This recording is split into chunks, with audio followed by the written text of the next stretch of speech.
Yo. Yo? What's going on, boys? What the hell?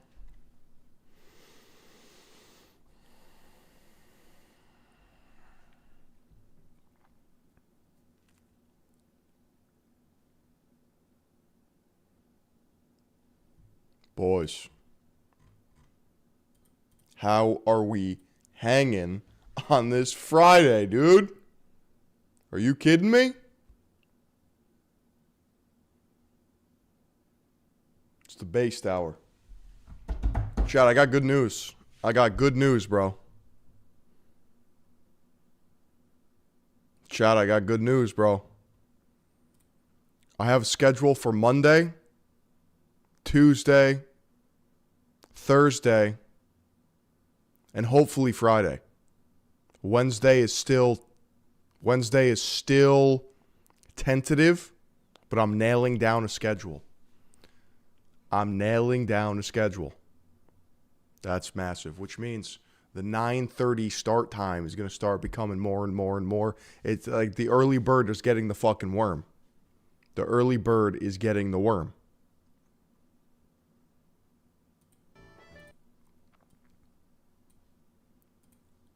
Let's see what Asmongold has to say about my favorite game. I don't think Marathon is really going to be able to overcome the negativity about it. And this is a big problem, is that once a video game comes out and it makes a bad first impression, it's really hard for people to change their minds. And this is true with everything on the internet.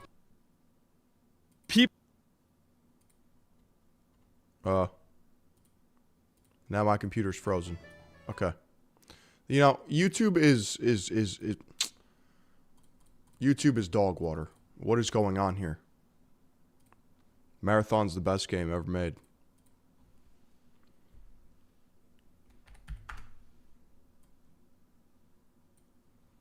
I'm locking in before GTA 6. That's right. That's right. Slopping it early, bro. I told you. 9:30 in the Discord. I told you. You know what's funny? I pulled a Joe Rogan and I looked at the comments last night. Chat. You see this shit? Where is it? Where is it, bro? So I did the Professor Zhang video. Check this out. Look at all these bots in the comments, bro. Philion should stay in his own lane. Philion doesn't know anything. Like clockwork. The bots come out to play. It's insane.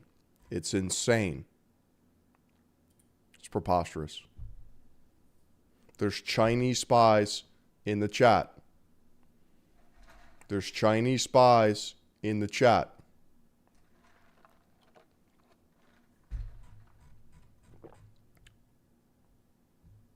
It's insane. What are you going to do, huh? What are you going to do? What is there to do?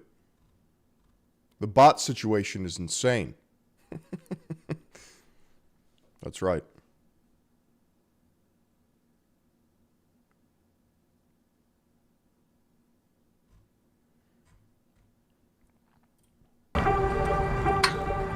NCAA's fastest sprinter. Chai, you think I could beat her in a race?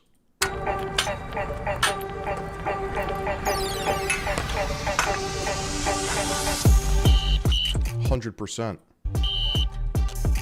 100%. Keep your head still. Don't get backside.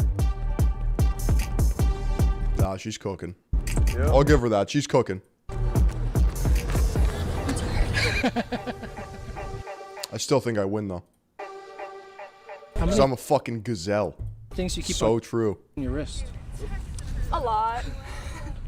I have my FCA one, some Bible verses, my Apple Watch. This one's for my mom. This is a James Avery bracelet. The car that ran out of gas. Hits with you at all time. But you're not side to side. You're not skiing, so that's what we want.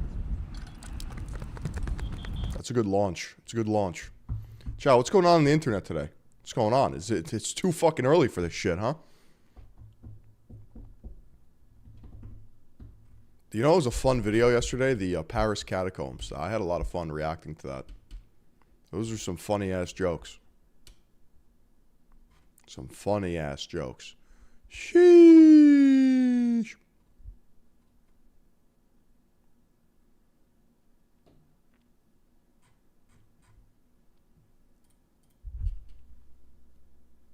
Crimson Desert? That's a video game, huh? Yo.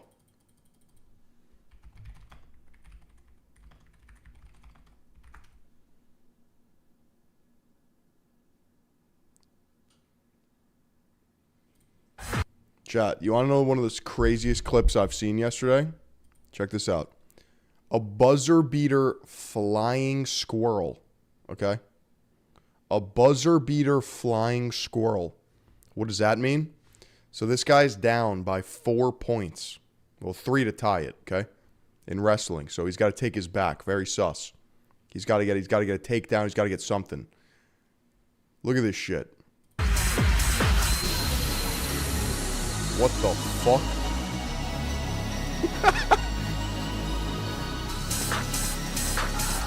That's insane. Dude, with like 5 seconds left.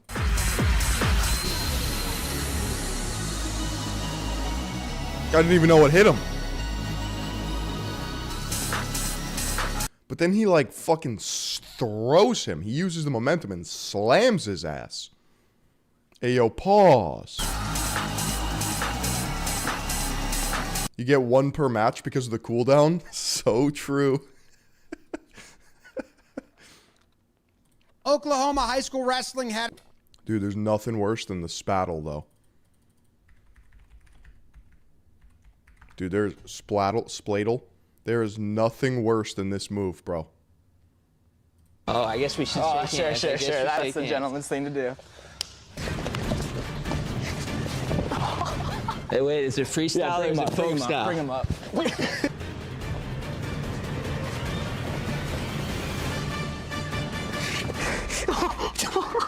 Dude. Ooh. That's how the cookie crumbles. That's the worst thing ever. And then as soon as it was locked up, you know, it was like, I messed up. After being embarrassed on live television in front of millions, Brock Hardy wanted revenge on Jesse Mendez, and he made it his mission to get his get back. I mean, that's... Dude, if somebody did that to me, I'm making it my life mission to get them back. You know, I'm not gonna lie. And like 10 times worse, too. The thought of Jesse has been a plague in my mind. I knew that if I want to accomplish my goals, I'm gonna have to beat him. I've been trying to wrap my mind around that idea for a long time. Yeah, he stole his Izzat. That's right. Maybe a little too much. Maybe that's why I stumbled a little bit at Vegas, is thinking about him. The more wrestling that happens, I feel like the better chance I have of winning. Hardy got exactly what he wanted, a semi-final showdown with Jesse Mendez. But this time, he came ready to take him out. I don't know if he's reclaiming it, though, unless he splattles him. Yo, he went for the oil check, dude. Dude, he went for the oil check. This sport, I'm not making any excuses for this sport anymore. This fucking sport is insane. I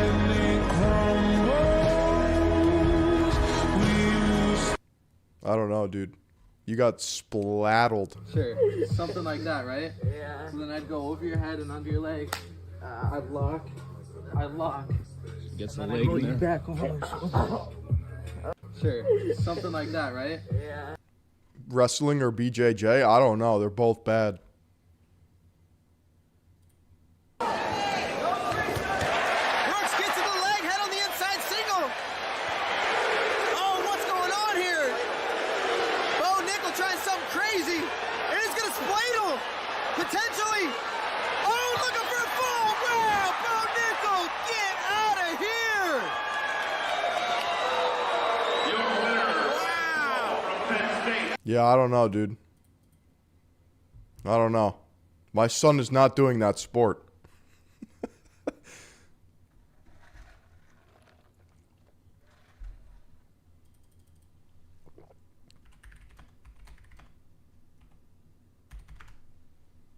Like you're so Craig Jones is one of the best BJJers in the world, I think. Let's see. Let's see if this sport can win me over.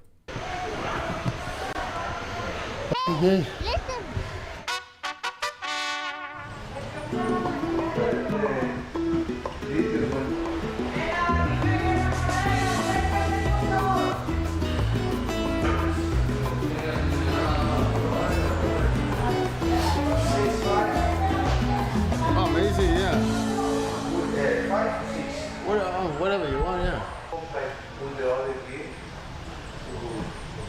There was a terrorist attack in New York City yesterday.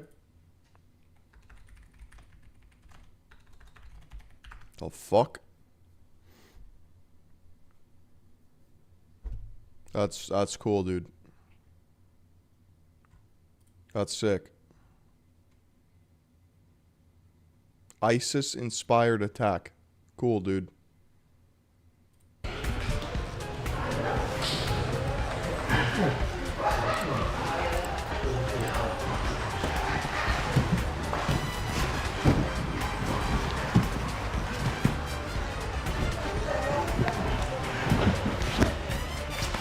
Yeah, this sport is just...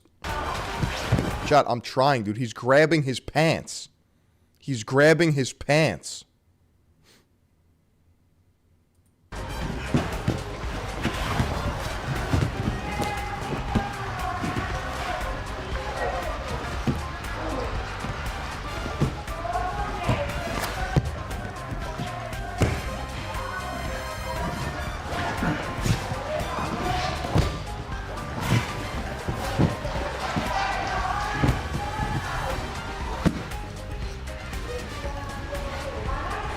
What, dude, he's like pulling his clothes off.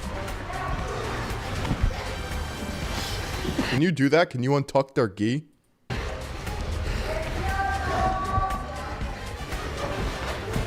You could choke them with their own.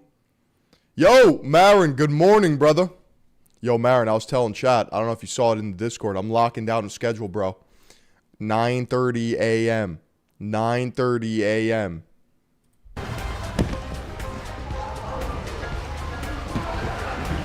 Chat, this is just the gayest sport I've ever seen, bro.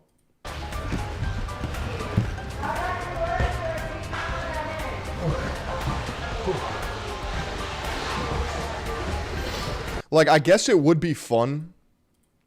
Because, like, this is going to sound so fucking fruity. But in high school, right? Like, you and your friends could just, like, wrestle on the wrestling team. Like, you could just fucking pick fights and duel people. You could just keep dueling people. It's just, like, fun. It's like a PvP interaction in real time.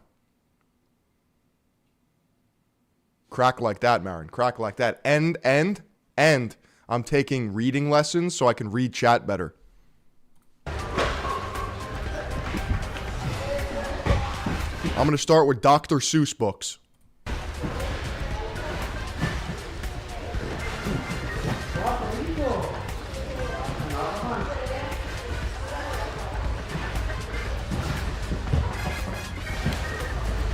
This sport just seems stinky, dude. Just like way too stinky. He's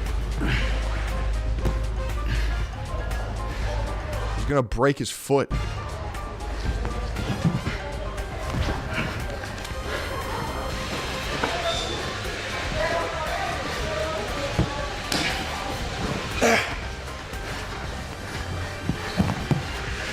Phil picked the worst BJJ video to sell him on it. All right, find me a video that shows this sports aura, and I will click on it.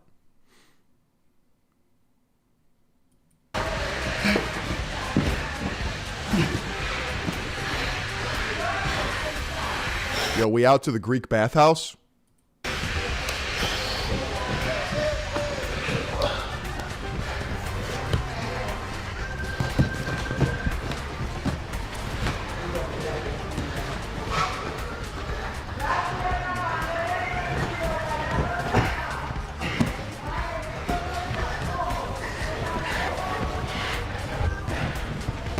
Chat, does somebody like Craig Jones make a lot of money off being the best grappler in the world?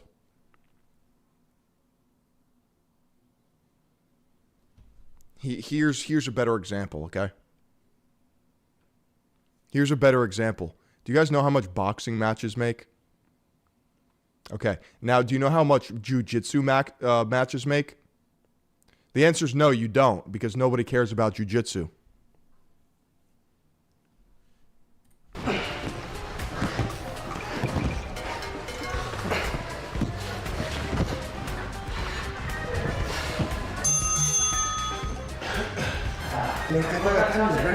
Nobody watches this, and for good reason.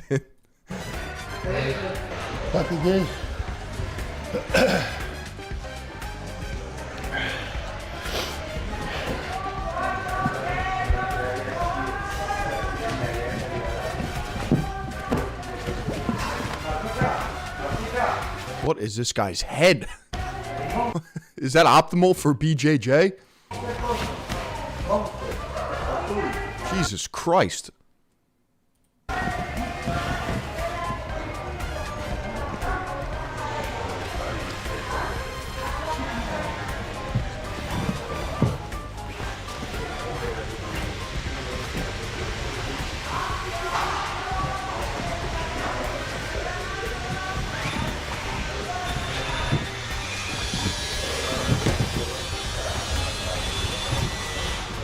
There's too much going on, bro. There's power tools, there's salsa music, and I'm watching two men grapple.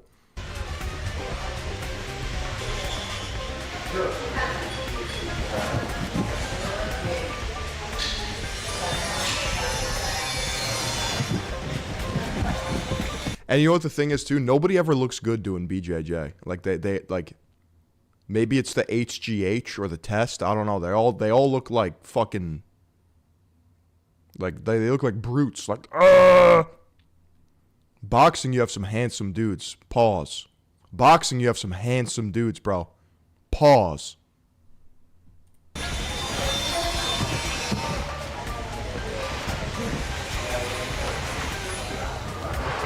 I've never even seen a head shape like this before.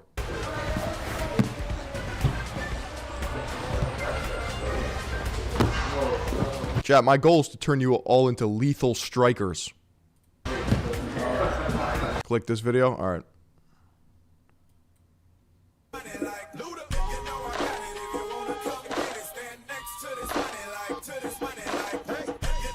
Dude, he's chasing his ass.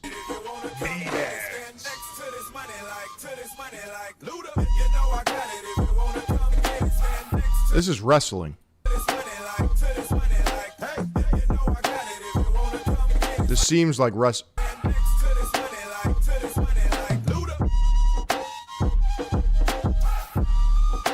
That's literally a wrestling shot. What the fuck was that?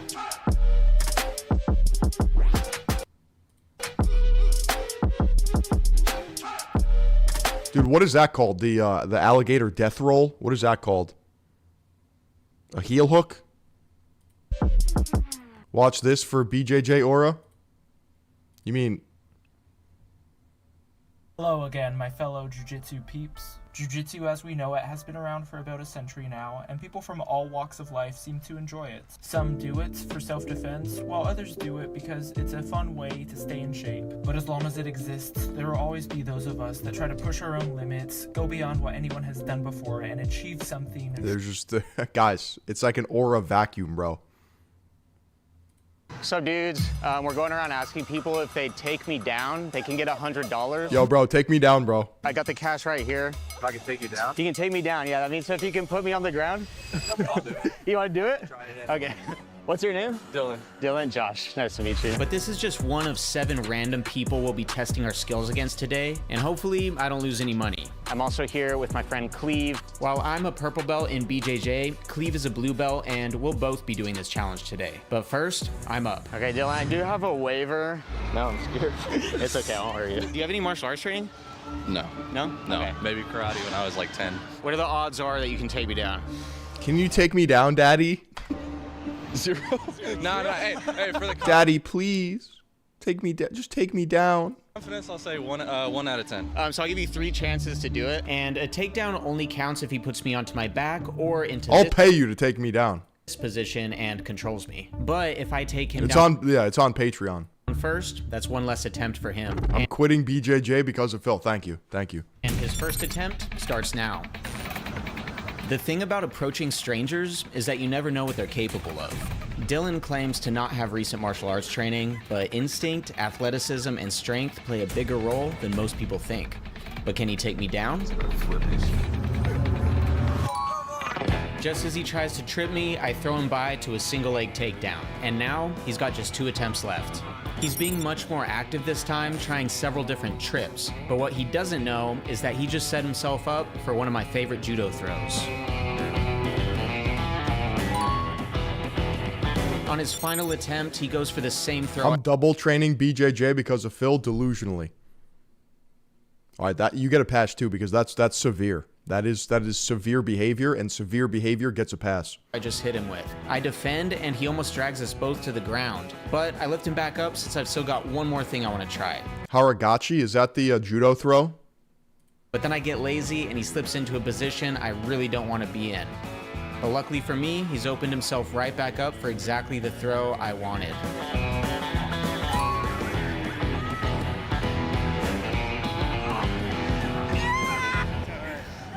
How did that feel?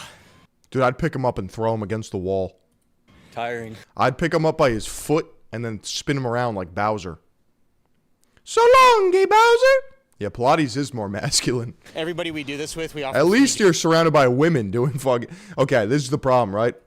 All these guys say BJJ is like manly and shit and Pilates is gay.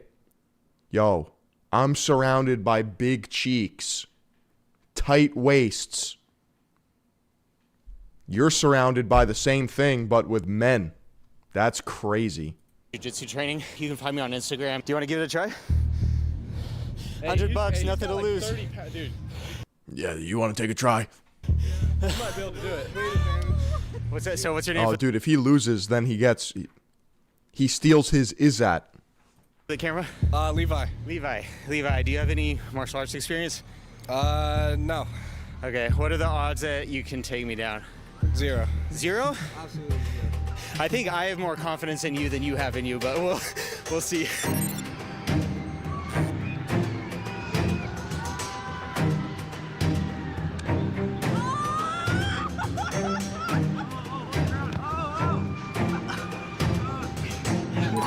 His size and strength makes throwing him way more difficult. But that's when he wraps up a headlock, which most untrained grapplers don't realize offers a perfect route to the back. While there are I'm going to take this guy's back. Hey, yo, pause. some throws he could do from that position, for the inexperienced, it's best to stay facing your opponent. My energy is draining, but he still has 1 attempt left. Is this finally a shot to win the $100?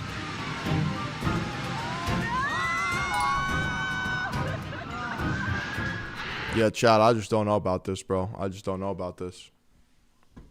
I don't know about this. Versus this, bro. I felt that everything was under control. I just had to do more work. Last rounds, I could be better. I know I wasn't. What emotion? I'm empty now. I have to do everything perfect. I didn't. Versus this, bro. Are you kidding me? Chat.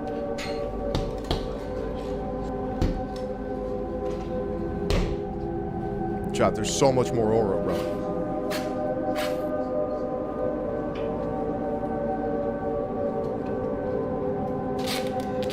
Chat, it's like a warrior going into combat.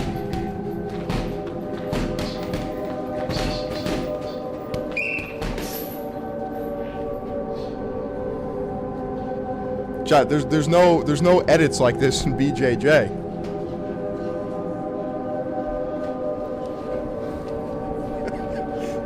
There's a reason why Rocky has a statue.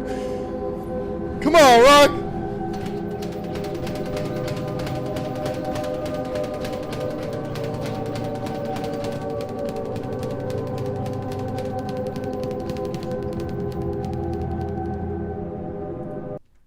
Chat. There's no fucking Brazilian Jiu-Jitsu movie, okay? Come on, Rocky's one. Are you kidding me? Inside, baby.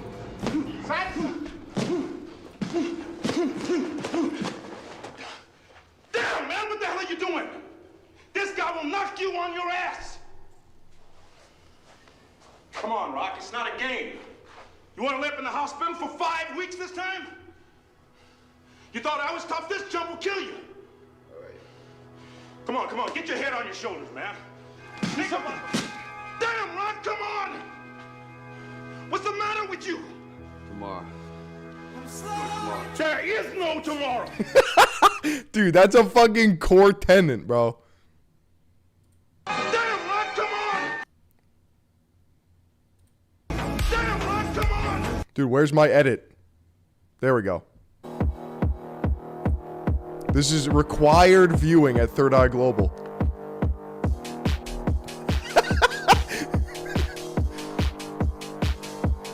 Somehow this is not gay. This is not gay.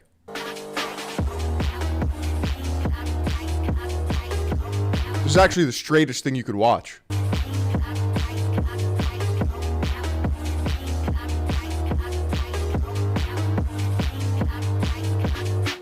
You and your homeboy straight bouncing on it, bro. Straight bouncing on it. Damn, Rock, come on! What's the matter with you? There is no tomorrow! There is no tomorrow! There is no tomorrow! Stallone said this movie convinced a whole generation of Italian men to become retarded. It's so true. It worked. Damn, Rock, come on! It just worked.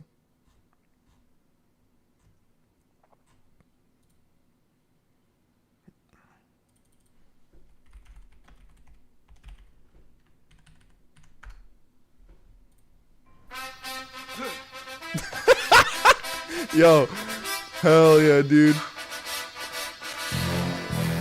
Chat, you can't do this with Brazilian Jiu-Jitsu. Hey, go get Rocky!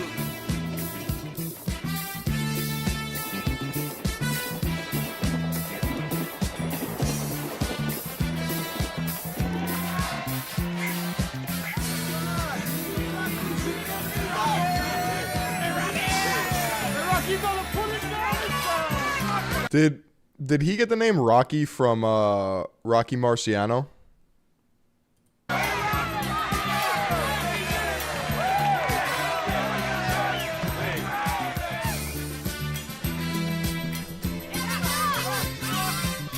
Chat, any boxing heads in chat? Was Rocky Marciano him? Because if you talk to like an Italian guy who like likes boxing, he's like, "Oh, Rocky Marciano was the fucking best ever. He was the best ever." But I don't know if that's just because he's Italian. Like, was he him though? Rocky Marciano, when he won the heavyweight title, was 15 pounds lighter than me. And I think he was only 5'10". I think when he was the He was 54-0. champ, he was 185 pounds. Yeah. He looks small. Yeah, he's 15 pounds lighter than me, man. That was a heavyweight back then. It's just a different world. They didn't have the nutrition knowledge. They didn't have steroids. I mean, they had weightlifting, but boxers really didn't engage in that. It's very rare. They thought it stiffened you up, getting sore. Rocky Marciano had something that you can't teach people. Which is just brutal power. He just had the ability to land these bone-crushing shots, and he also was insane. Yo, shout out Connor, bro.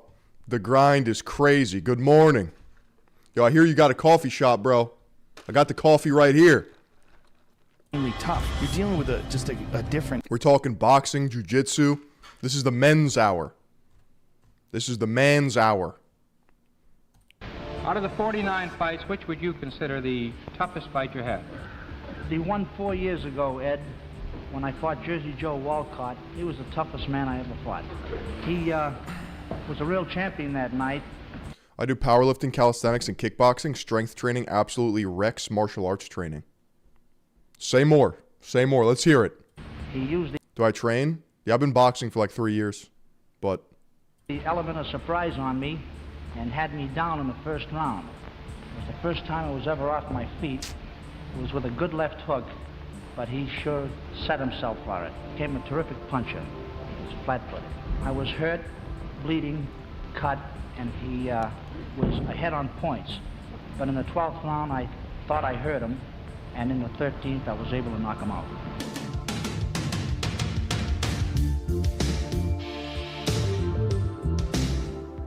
What about, what was his name? What was his name, bro? Heavyweight. I think his name is Bo. Something Bo. Is it Riddick Bo?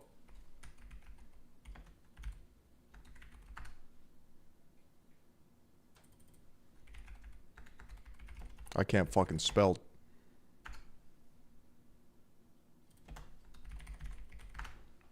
Apparently Riddick Bowe was like a sleeper, like real motherfuckers know who Riddick Bowe was. I've had some great ones, Joe Frazier, Ken Norton, Larry Holmes, and I said, you have potential to become the greatest heavyweight I ever had, and that's saying a whole lot. The number one heavyweight challenger in the world, Riddick Big Daddy Bowe.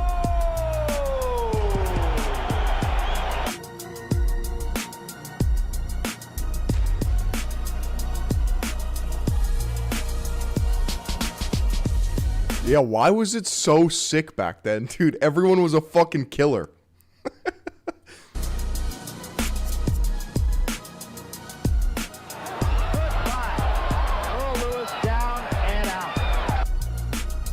I think the UFC it's going downhill. Dude, I barely watch it anymore.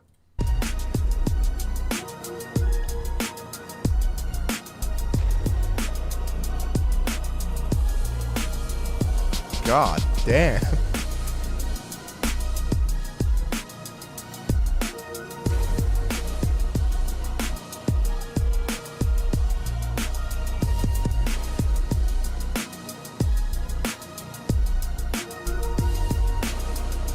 They got too much money, they ain't fighting to survive no more?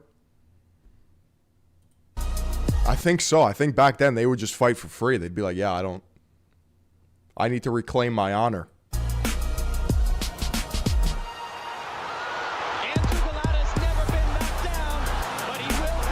Dude, this is way more fun to watch. Holy shit.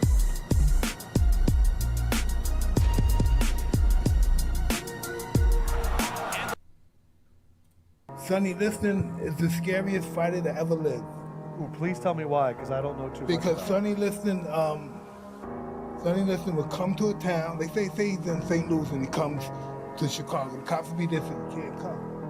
UFC's growing insanely fast, not gonna lie, but OG fans annoyed about bad matchups lately. I'm probably in that camp. I only watch good matchups, but maybe that's just a casual. We knocked out around 4 cops, broke their jaw, took their gun. They were beating him with the nightstick break over his head. Yeah. So when a boxer would come to town, he would really fight the entire town and then leave? No, not a boxer. Just Sonny Liston. Yeah, Sonny Liston. There's no fighter like Sonny Liston. Sonny Liston's a monster. I think Sonny Liston's my top 3. This guy was mythical. Sonny, I've worked with athletes for many, many years, and I can say with a high degree of accuracy that I've never really seen anyone train more diligently than you've been doing around here during the last few days. Well, in the morning I get up at 5 o'clock and I run about 5 miles. Dude, this guy's nap-pilled. Sonny Liston would take naps. Eventually I work up to 5. And after that I come back and I go to bed. I sleep till about 10 o'clock. And after that I get up and eat breakfast, take a walk for about 1.5 miles. Then I sit around for a few minutes, then I go back to bed. Chat, you need to be nap maxing. Then I get up and come over and have me a cup of tea. And I start training, skipping ropes, hitting the heavy bag, light bag, boxing, doing calisthenics.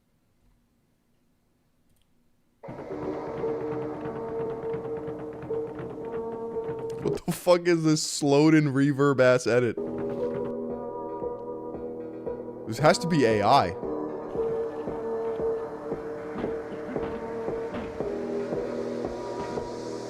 So, the lore here is that I'm pretty sure he was killed by the mob. Isn't that the, And he may or may not have taken a dive for Muhammad Ali.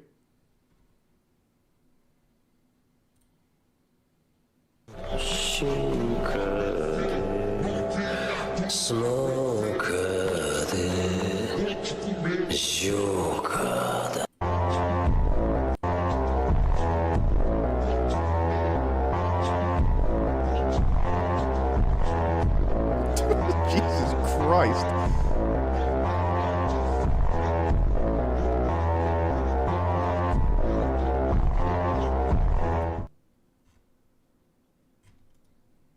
Damn. Dude, hell yeah. Can't. You can't? Are you fucking kidding me? You just said I can't? Dude, this is gonna be my alarm clock. I can't. You can't? Are you fucking kidding me? You just said I can't? Like, I want to fucking bitch slap that motherfucker. You know what I'm saying? I can't. I don't have time for people that are weak. Good fucking morning, goddammit. Will, you are wasting my fucking time. You're wasting your time. And you're pissing me off. And let me... And you're pissing me off, dude. And you're pissing me off. Good morning, goddammit.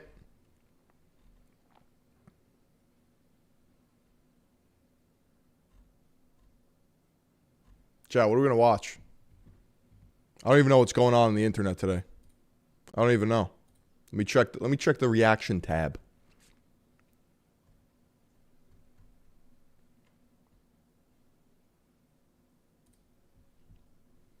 Okay, so you see this wall? It's made out of dirt. There's no drywall. There's no paint. Chad, this is what I was talking about. I don't want drywall. I want this. There's no chemicals, nothing. And this building material literally regulates your nervous I need a stone house. system. I know it sounds crazy, but this isn't like a woo-woo thing. There's real science behind why this happens. This stuff is called rammed earth, and in my opinion, it's the future of healthy home building. Here's the thing though, it is very different than traditional stick building. Rammed earth? Little sus. Little sus. I don't know. I don't know. I don't know about that. If I have an observation that I've made over the course of making these documentaries for nearly 30 years, people make their mistakes or even do predatory and awful things for reasons that are somewhat relatable. You know that phrase, the banality of evil, the fact that evil arises out of almost a lack of introspection. Hi, I'm Louis Theroux, and I'm here to answer the questions from the Honesty Box. Why are you drawn to the... You don't know about the banality of evil, bro? You don't know about the banality of evil? You've never heard that? Taboo. Well observed. I don't think I've seen a Louis Theroux doc, but he just did one on Netflix about the manosphere. The manosphere. Who's the worst person you've met? The worst person I've met. I mean... Your mom. It's somewhat subjective. I've been in prisons. I was in a maximum security mental hospital for paedophiles, making a documentary. My mind tends to go to Jimmy Savile, basically because actually when I met him... Wasn't he like the British Epstein? I was making a documentary, but his crimes had not been discovered. So it was that strange dissonance of later on finding out that he'd done these dreadful things. He'd been a serial sex offender, and not knowing at the time. But he's on the, he was in 28 Inches Longer. He really was. Yeah, they modeled the character off after him. Well advertised as probably the worst kind of, if you like, VIP predator or person in the public eye who was a predator, certainly of recent times. Wow, that's an upbeat question. Thank you.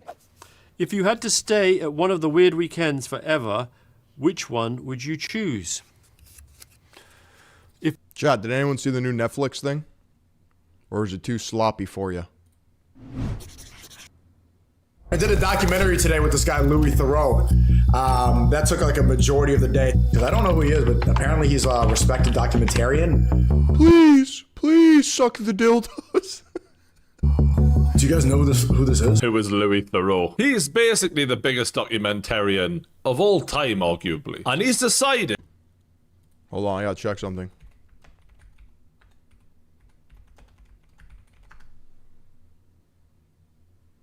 Okay, so the biggest documentarian of all time has a net worth between 3 and 4 million. I'm good, dude. I'm good.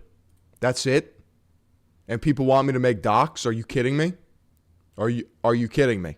The number one top ranked Chad. 3 to 4 mil? Yeah, I'm good. To investigate the manosphere online. Yeah, this should be interesting. I don't know what Louis' move is, but everyone's telling me he goes out of his way to try to fuck people. So I didn't really know that. I don't think he tries to fuck people. I think he gives people a platform, and sometimes people have said some really dumb shit before and made themselves look bad. But it's not necessarily what he's trying to get out of them. Man, you know this bread cuck is going to make a hit piece, right? He's so woke his wife Yeah, I'm not gonna have a Long Island mansion making documentaries. Are you kidding me? makes some peace sitting down. There was a funny moment where he's like, what do you think Snego's message is? Do I sound like that? A little bit. I just love Louis, by the way. I've had him on my podcast. One of my favorite interviews. And just a really nice, genuine guy. And what's interesting about his documentary making is that early on, he was this unassuming guy. He would interview all sorts of crazy people, like the biggest racists. Problem is, I'm not unassuming. I am assuming. I do assume. Pedos, all sorts of crazy people. And no one knew who he was. So he was able to get more out of them because they just thought that he was just this mild-mannered, nice guy. And now he's got this reputation of setting people up. It's not that he sets people up, it's just that he was just so easy to talk to. But after months of effort, I'd managed to find a way inside the new world of men who were redefining. I love that Louis is copying them doing the cigar. What is it about this? Look up Alex Jones' net worth.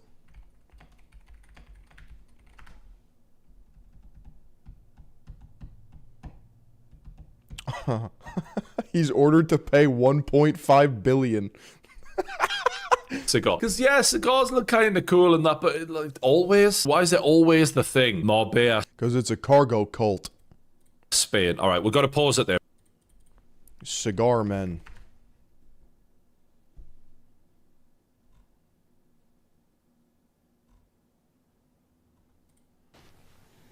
Why does every man smoke cigars, bro? Every man that thinks they're a man smokes cigars.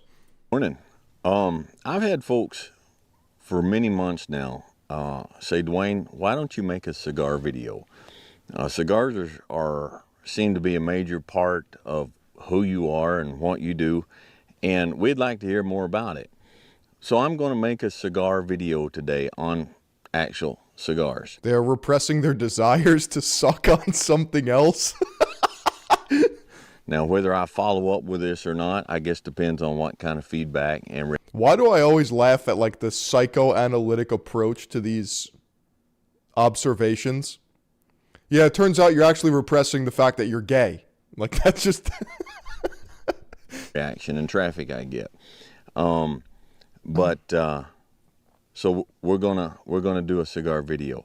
Let's start out with what is a cigar. Now, before we go any further, if you don't smoke cigars, have no interest in cigars, let me encourage you to stick around for a minute, okay? And go ahead and watch this anyhow. Not so that I can encourage you to smoke cigars. I would never do that. I would never do that. I have no interest in that. But the mere fact that you might learn something you didn't know, and when you come across somebody else who does smoke cigars, you'll come... Have I heard the logic professor joke from Norm Macdonald? No, I haven't. Across them with a little bit more enlightenment and a little more understanding of what's going on. If we go through life just ignorant, what is it? Grumpy from Snow White? I don't know what it is. Oh, he hit that, bro. Snow White. But I'm again it. Okay? there's better ways to go through life. So just stick around for a minute. Maybe you'll... Those jeans look quality. Remember my observation that we wear blue pants? Just think about that. We literally wear blue pants. Why are pants default blue? Well, maybe you'll pick up something that you didn't know before that might be interesting, okay? Not trying to talk you into cigar. Every day I meet somebody new, you know. This city. Every day I meet somebody new, you know. This city's great because of the neighborly people, you know. I don't know. But I did meet one neighbor, interesting story, you know, that this guy, he just moved in, you know, next door to me. So I'm always one to meet the neighbors. You like to chat with the neighbors, Yeah, because, you know, so I went over to the guy, knocked on the door next door to where I live, and I say to the guy, I said, hey, I'm your new neighbor, you know, and I said, good to see you, you know, nice to run into you, you know, welcome to the neighborhood, you know. And so the guy, I said, what do you do for a living there, sir? You know, if you don't mind me asking. You know, what do you do for a living? I'm a nightclub comic, I tell the guy. So he says to me, he says, I work down at the University of Science there. He says, that's a good school, by the way. I can't remember the exact place. Sure. But he says, I'm a professor of logic. So he says, the guy says, logic. Now, what the hell is that? I never heard tell of that. He says, oh, well, he says it's a kind of a pattern of syllogistic. Well, he says it's hard to explain. He says, why don't I give you an example? So I said, fair enough. Why don't you do that? So the guy says, well, he says, let me ask you a question. He says, do you own a doghouse? So I go, yes, I do. He says, well, then that means you probably have a dog. I said, yes. He says, well, that means you're likely you have a family if you have a dog. I said, yes, I do. He said, well, then that means you got kids, you're married. I said, yes, I am. He says, well, then you're a heterosexual man. I said, yes, sir, I am. He says, well, you see, that's logic there. I asked if simply from finding out you had a dog. This is literally what I do in my head. If you smoke a cigar, you like things in your mouth. What else do you like in your mouth? Probably a cock. I made this series of inferences, and I found that you're a heterosexual man simply from the fact that you had a doghouse. Well, I said, good God, isn't that something? Okay.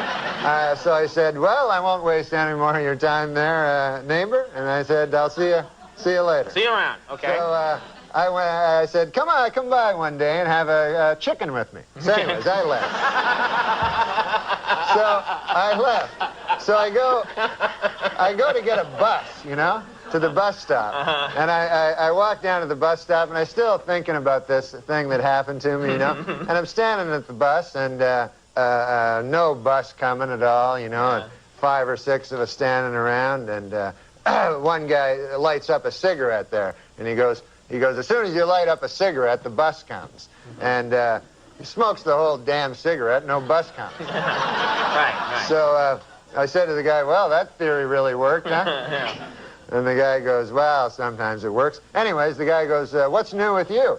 I go, well, I had an interesting thing happen to me today. I said I met my neighbor. Dude, these fucking stories are so convoluted.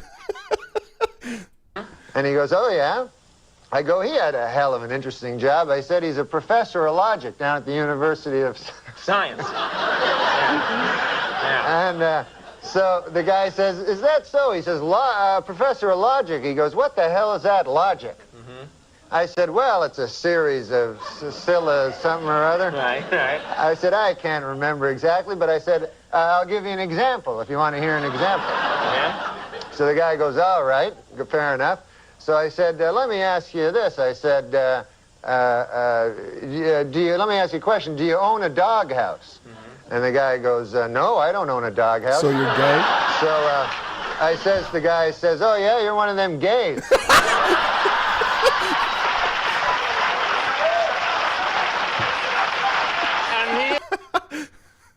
That was fucking good. That was good. That was worth it. That was worth it.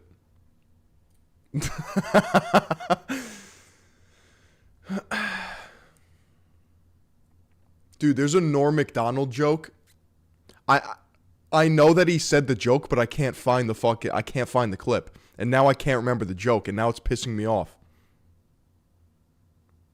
Fuck.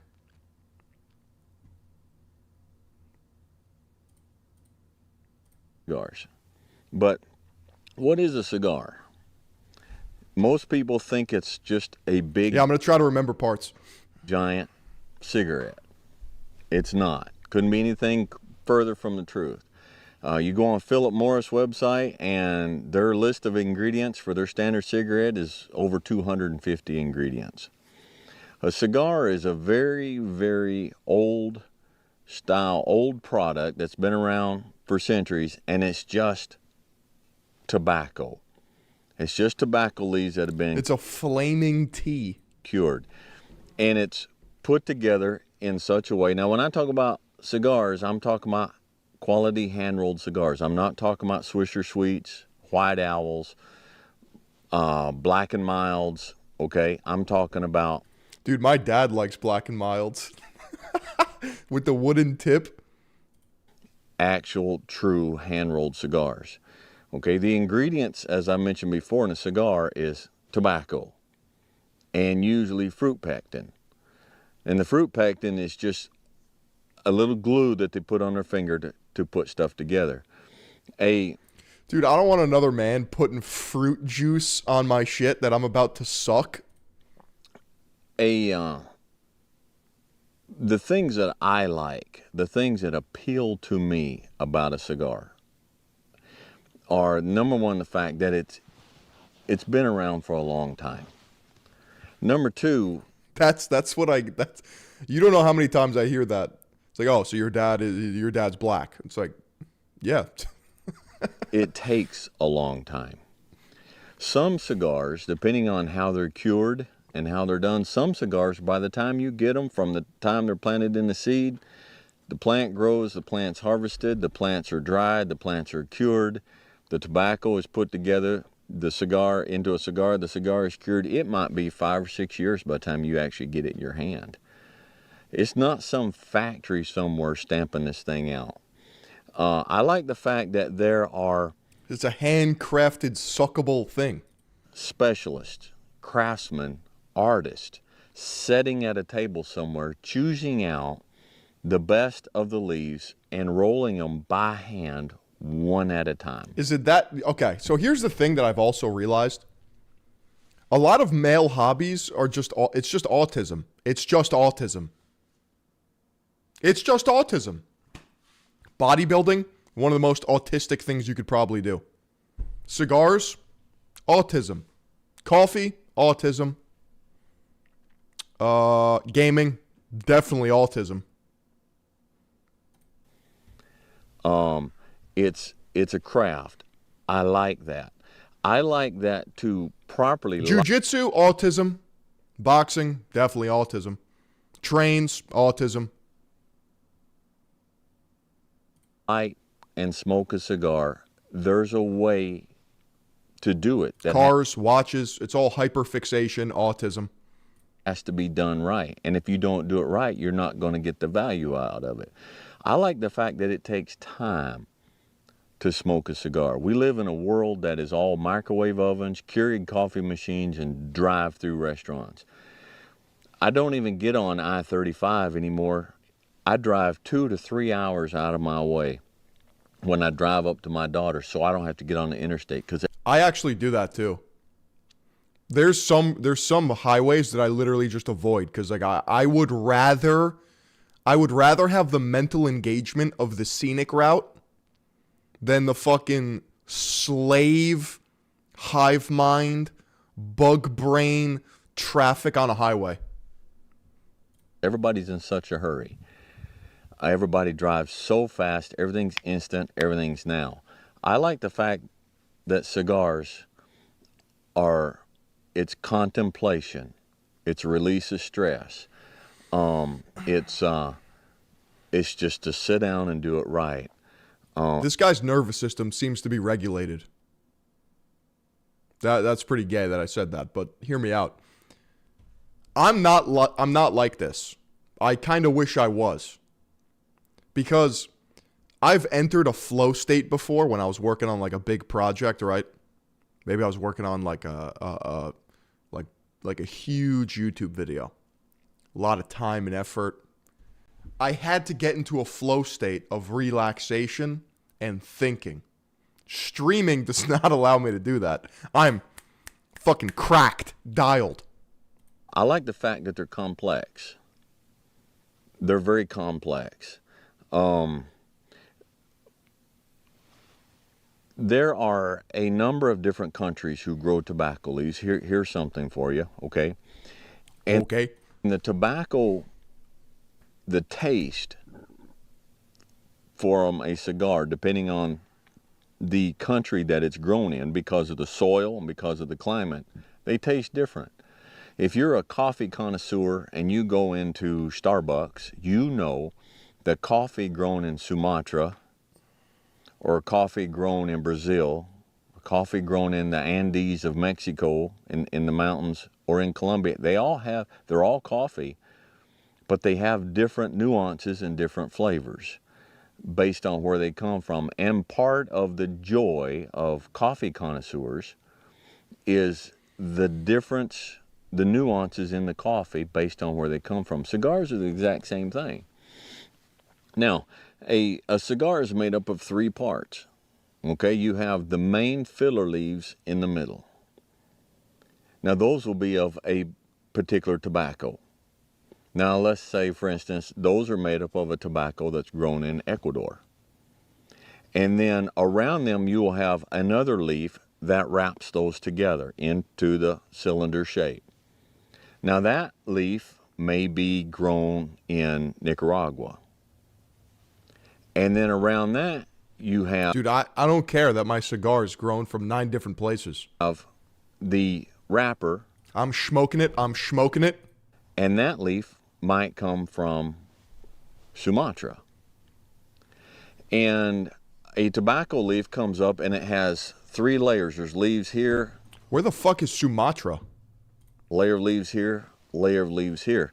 Each is a little bit different based on where it grows on the stem. And they'll be different based on how long they're allowed to mature on the stalk before they're... Sigmund Freud used to talk all this shit about people that used to like to suck on stuff, but when somebody called him out on liking cigars, he said sometimes a cigar is just a cigar. Yeah, that's cope. That's cope. That's rules for thee, not for me. Sigmund Freud, L. Hold that L, Sigmund. Harvested. And then there's a difference on how long that they're allowed to age. And so it's different. And so there's fragrance guys are even worse. That's also autism. That's autism, by the way. Vast nuances. It's not thumping a pack of cigarettes and sticking them on your mouth and lighting it and sucking it down in 30 seconds for you. I got a straw. That's not good. That's not good. Oh, shit. Head on down the road and everyone tastes the same. It's totally different. Chat, bananas, they got to go, bro. Unless you break it off and shake it in your hand and throw it back like some nuts, you can't be eating a banana. And that appeals to me. I'll tell you something else that appeals. When I was a kid, my hair is I need a haircut. I went to get a haircut, said something the other day about I need a haircut. And Mama said, no, don't get a haircut. I like your hair. When I was you gotta eat the banana horizontal. Kid, somebody shook their head and they said, you Southerners, because I was in Tennessee at the time, and y'all are all alike. And I said, what do you mean? They said, when everybody across the nation is going for short haircuts, you grow your hair long. And when everybody grows their hair out because it's the new thing and everybody's got long hair, you guys go buzz your hair off. You're just a bunch of rebels. There are not many people that smoke cigars as a rule. I like that. I don't like doing what everybody else does. I don't like following the deal. And I'm going to tell you something else that I'm just going to have to admit to. When society and culture stands up and says, ooh, that's nasty, ooh, that's bad, ooh, that's wrong, ooh, you shouldn't do that, it makes me look at it a little closer and say, I think maybe that's something I want to check into. The contrarian Chad.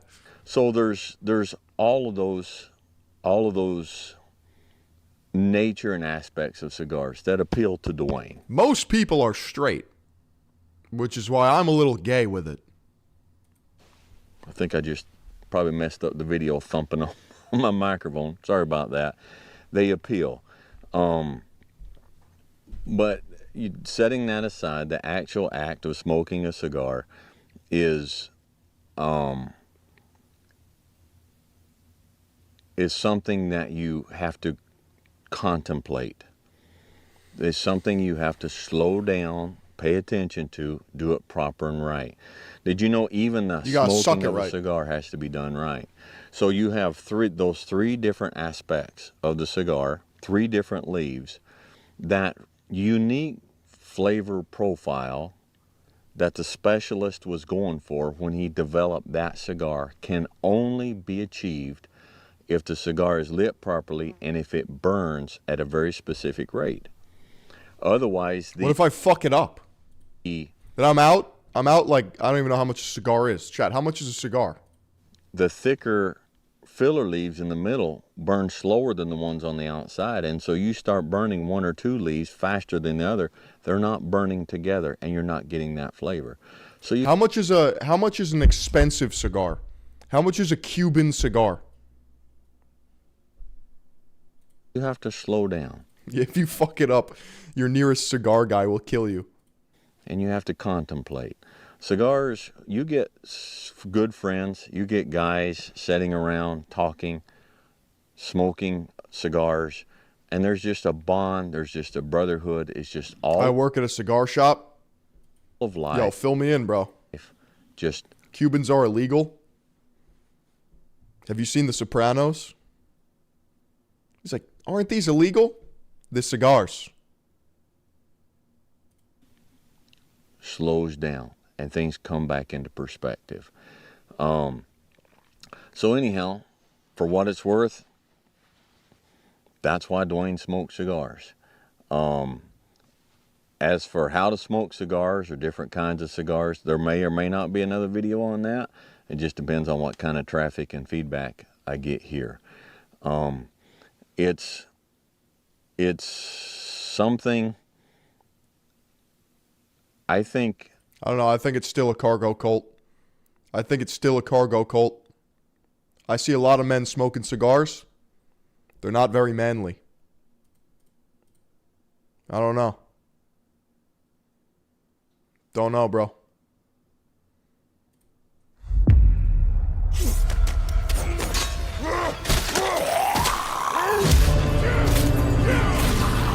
Hell yeah, dude.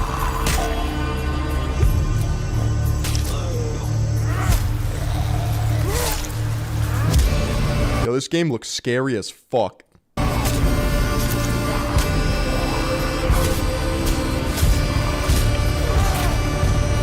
Now this is manly, dude.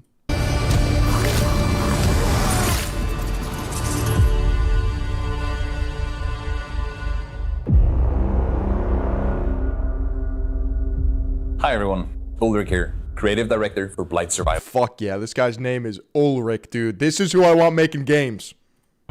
First off, on behalf of myself, Mats, Ash, and the team, thank you. Hitting 1.5 million wishlists is a massive milestone.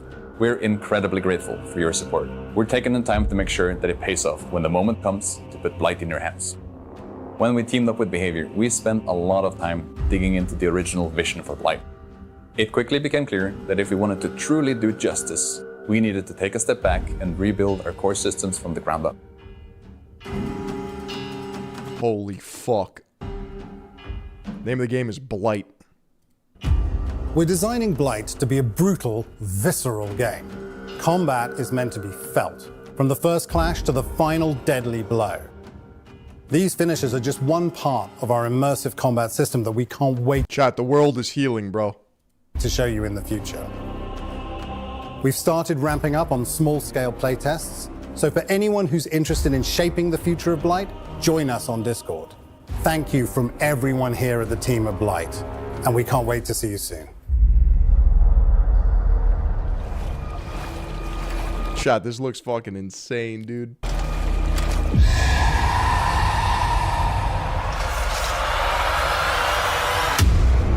I gotta replay that. Dude. Just the action part.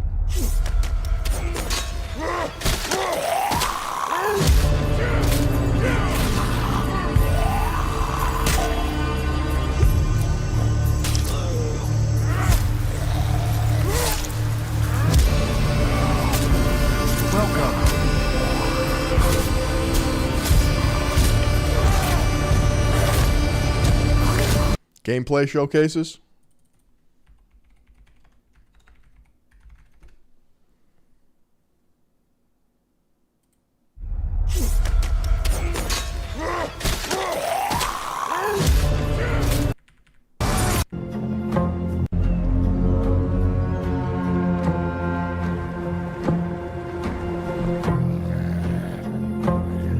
I saw a discourse about a European medieval knight versus samurai. Bro, for some reason, people think samurai were like the most goated like, first of all, they were all 5'1". Second of all, they had fucking wooden armor, bro. Yeah, but the katana, all this weeb shit is getting mogged by the steel European vein. They're getting wrecked.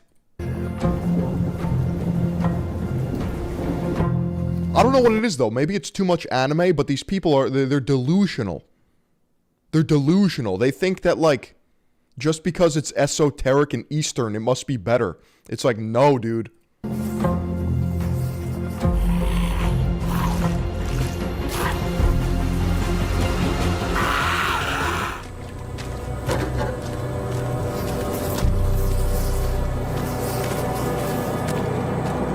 Chat, this shit looks... this shit looks creepy.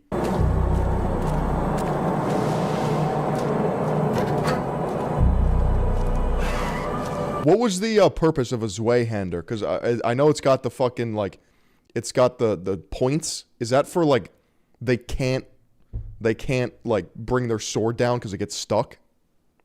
Workout today? Yes, sir. Marin 230, bro.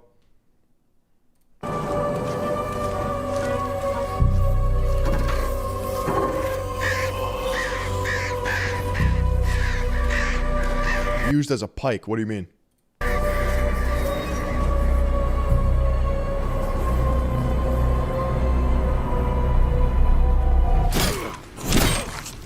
Do they just keep replaying this?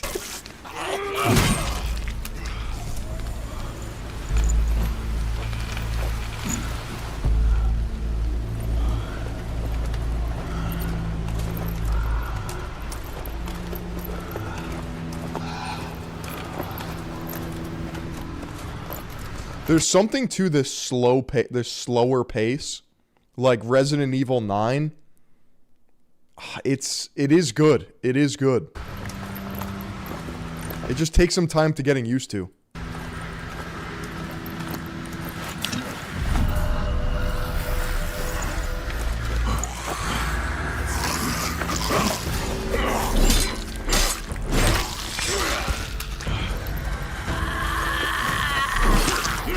Dude, the sounds are so creepy.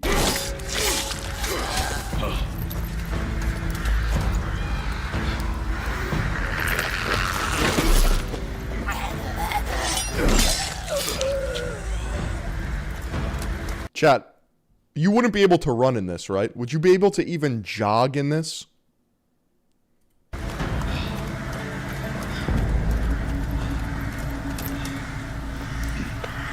Like, how immobile are you? I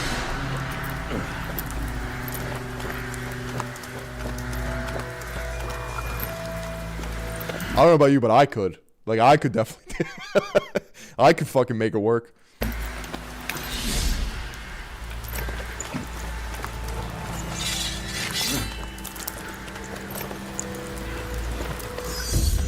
The Flamberge, isn't that like the squiggly one?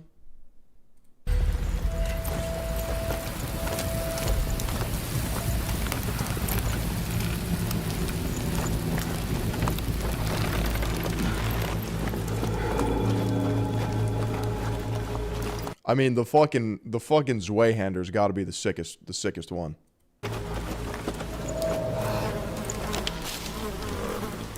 Chad, I feel like if I was medieval, you would have to be a blacksmith. You would have to be a blacksmith. What profession back in the day had the most aura? If we're talking medieval, it would have to be blacksmith. Stop warming your balls and get over here. Hey, are you listening to me? Sure, I am. You're hearing me. You ain't listening. Like the jester the brothel keep, the butcher, the bard. I'll leave off, Granger.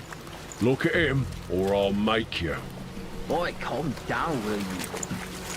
Alright, I'm looking. The fucking baker. Dude, everyone had their role back then. Say then, eh? Good for the pain. That's it. Everyone had to specialize in a craft. That painted armor. Bloody savages, didn't I say? Yeah, you said it, Granger. Get off him. Oh, you think he's got blight? Sometimes it's harder to spot, yeah? Gets in your veins Gotcha, so blight is the name of the virus. first. Clogs up your brain. Infected before you know it. Full harness of plate armor from the 15th century usually weighed about 45 to 55 pounds. He's dead. Poor bastard reeks. Probably dead for days. You're new to this. It's fucking sick that, like, we just, like, turned people into metal fucking... just metal shells. It gets worse after they're dead. Makes you almost sorry for him. My ass doesn't feel too sorry. Keep looking. God damn. In the stomach and then the neck? I spill your leaky guts in it. Chat, would an arrow just go like dink off this shit? Would it just like... An arrow's not piercing this, right? But what about like a longbow? Like if you get one of those twinks that was like wiry and he draws back a longbow, I feel like that shit might actually pierce. This is London Simulator.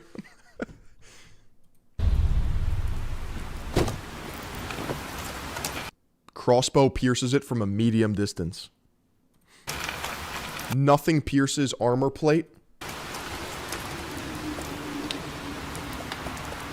Yeah, like, why weren't we using plate in, like, the fucking Revolutionary War, bro? Why were we wearing tights and shit?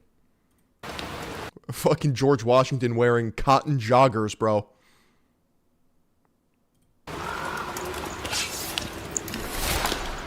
Holy shit, he's got a bow. Why a dagger? Because you could, like, get in between the joints, like the chainmail. I don't think a dagger... Can you... You're not piercing through plate armor with a dagger. You can only go for the weak points.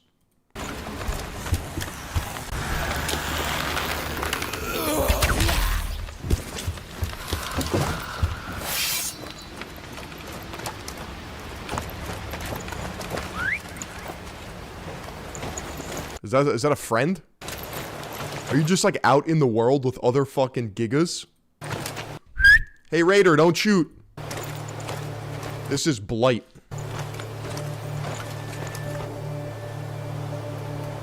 Dude, this is gonna be fucking insane.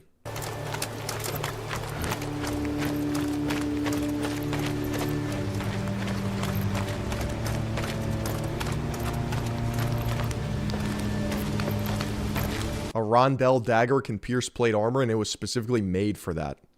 Is that the mad pointy one? Is a rondel like the fucking triangle mad pointy one?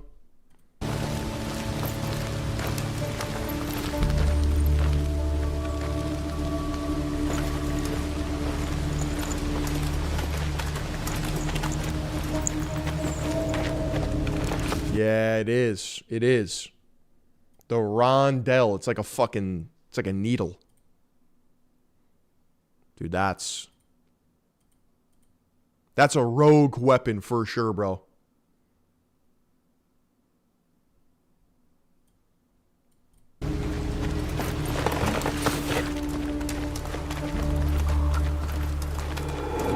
I'm getting medieval on it.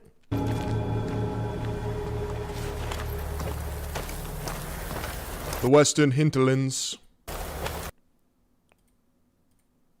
What arrows can penetrate metal riot shields? But these are like modern arrows. These are fucking modern arrows. I don't think any... Like, yeah, that shit's... Poof!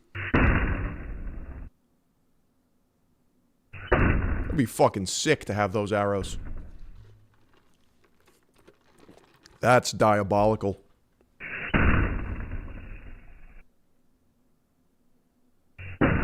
Aren't crossbows overpowered? Don't crossbows fucking like obliterate everything in its path? Holy buckets.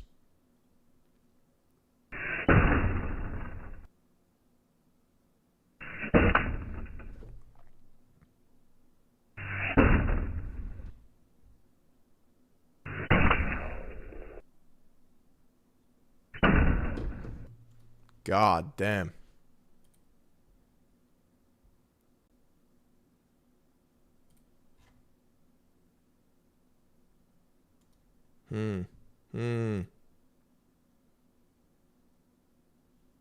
Full plate armor mobility? Alright, let's see it.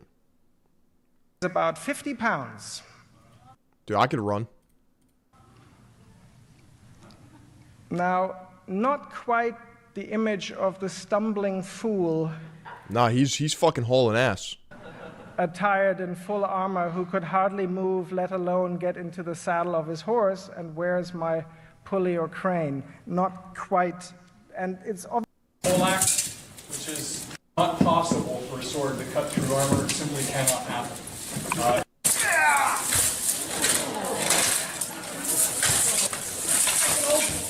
Oh, he's doing cartwheels on that shit. Apparently this was the meta. I think isn't this called like a pig helmet?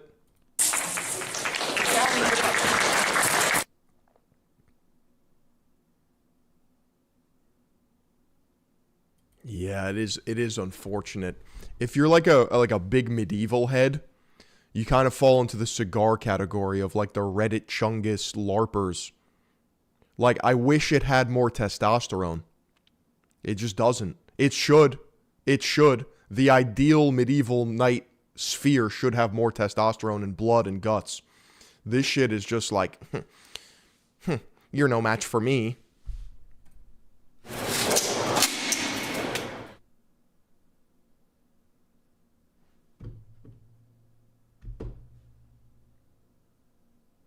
You fall into the I wore a trench coat, fedora, and did magic card tricks in high school aura. Yeah, it's unfortunate.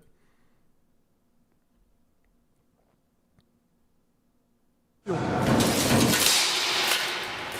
think a samurai's getting through this, bro? Get the fuck out of here.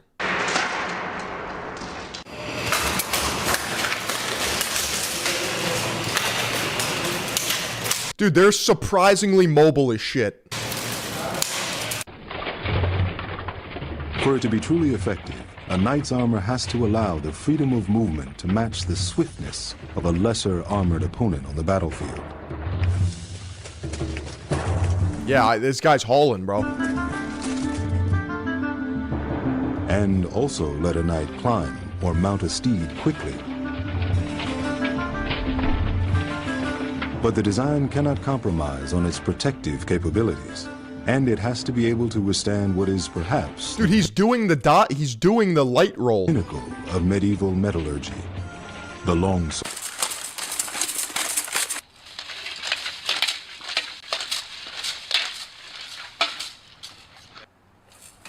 Chat, I'm gonna get a full plate set, custom. I'm gonna look like a fucking Targaryen in this bitch.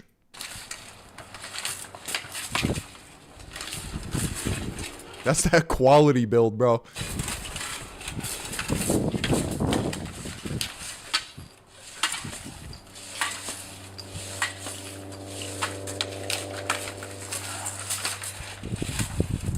Damn, that must feel so sick.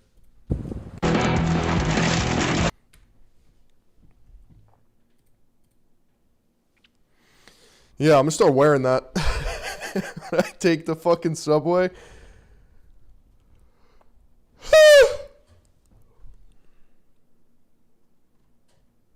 All right, last one.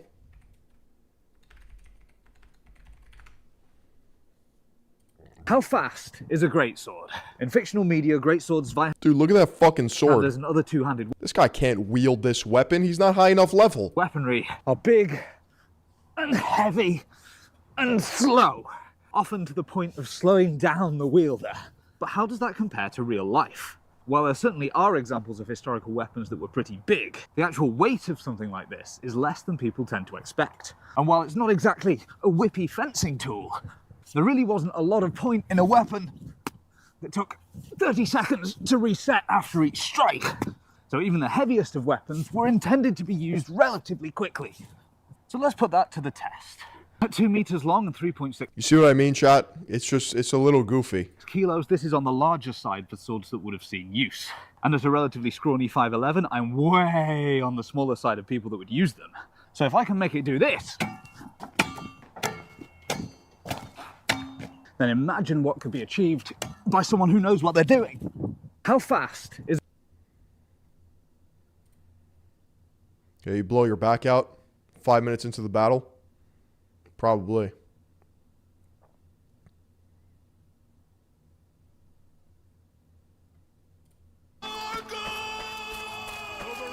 Chat, this is what I would do. This is literally me. Ah, nice kick. You just mugged yourself right off. Welcome. Never mind, that's not me. Forget that I said that. I know I didn't say that. I didn't say that. Railroad axe attack? Oh, I gotta go. We got a stabbing now. Yeah. There's a berserker on the loose? Possibly stabbed in an arm. They're going to be hiking bike just east of North Freedom Street. And my PR...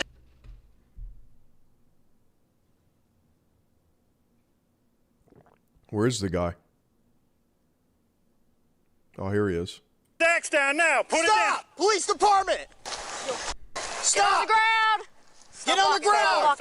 Stop walking. Get on the ground now! Put it down. Drop Oh, the he's axe gonna now. get mag dumped. Drop it! Drop it now. Put it down. Get on the ground! Come on, get on the ground! Put it down. Put it down. Put it down! Put it down. Put it down! Another knife in his hand. Yep. We're gonna have to engage him. Put it down! Put it down. Stop now! Put it down. Stop now! Bro, this is just unfortunate. This guy wants to die. All right, shots fired. That's a lot of bullets, bro. That's a lot of bullets. Down. Down. Stay down. All right, shots fired. Stop. Tactical. Firing. Shots fired. Shots fired. Move over. Move over. Move over. Roll over! Hey, back off. Roll over! Dude, they fuck. What do you mean roll over, bro? He just got peppered. Don't move! Don't move! I don't think he can move, bro. Suspect appears to be displaying terminal agonal vocalization. Yeah, that's one way to say it. He's screaming out in pain.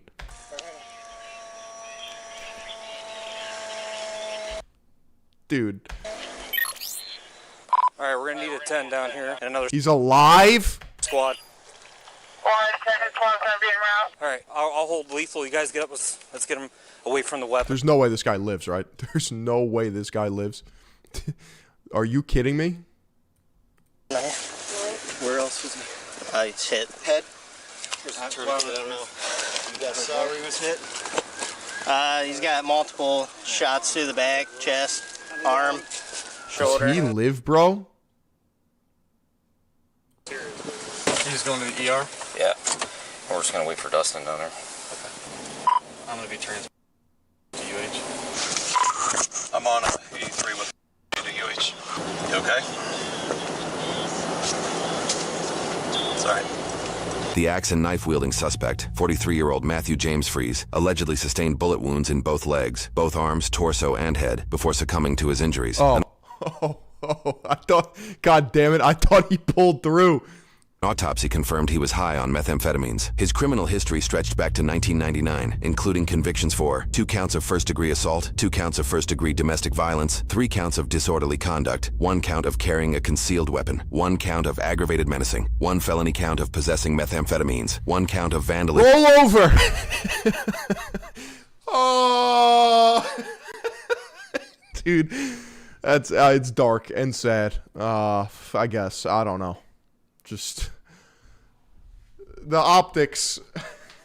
Roll over. Roll over. I just feel like I feel like suicide by cop is like, a lot of people do that. A lot of people seem to do that.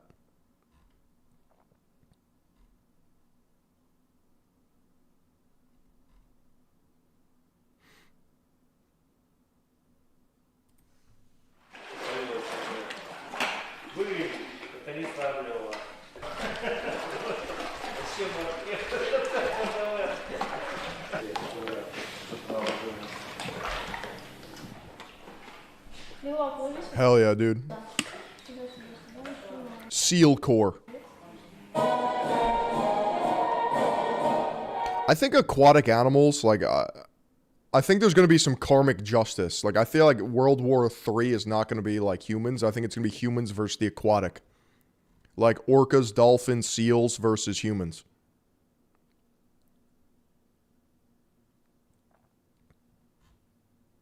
%100%.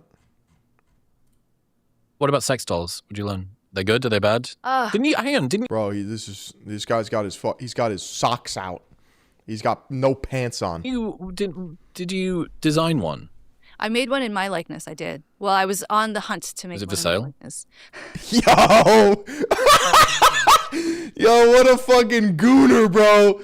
He said, "Is it for sale, dude?"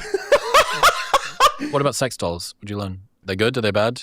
Didn't you? Hang on, didn't you? Where can I buy? What's the link so I know to block it so I can never purchase one? Did you design? There's no way he fucking just said that, bro.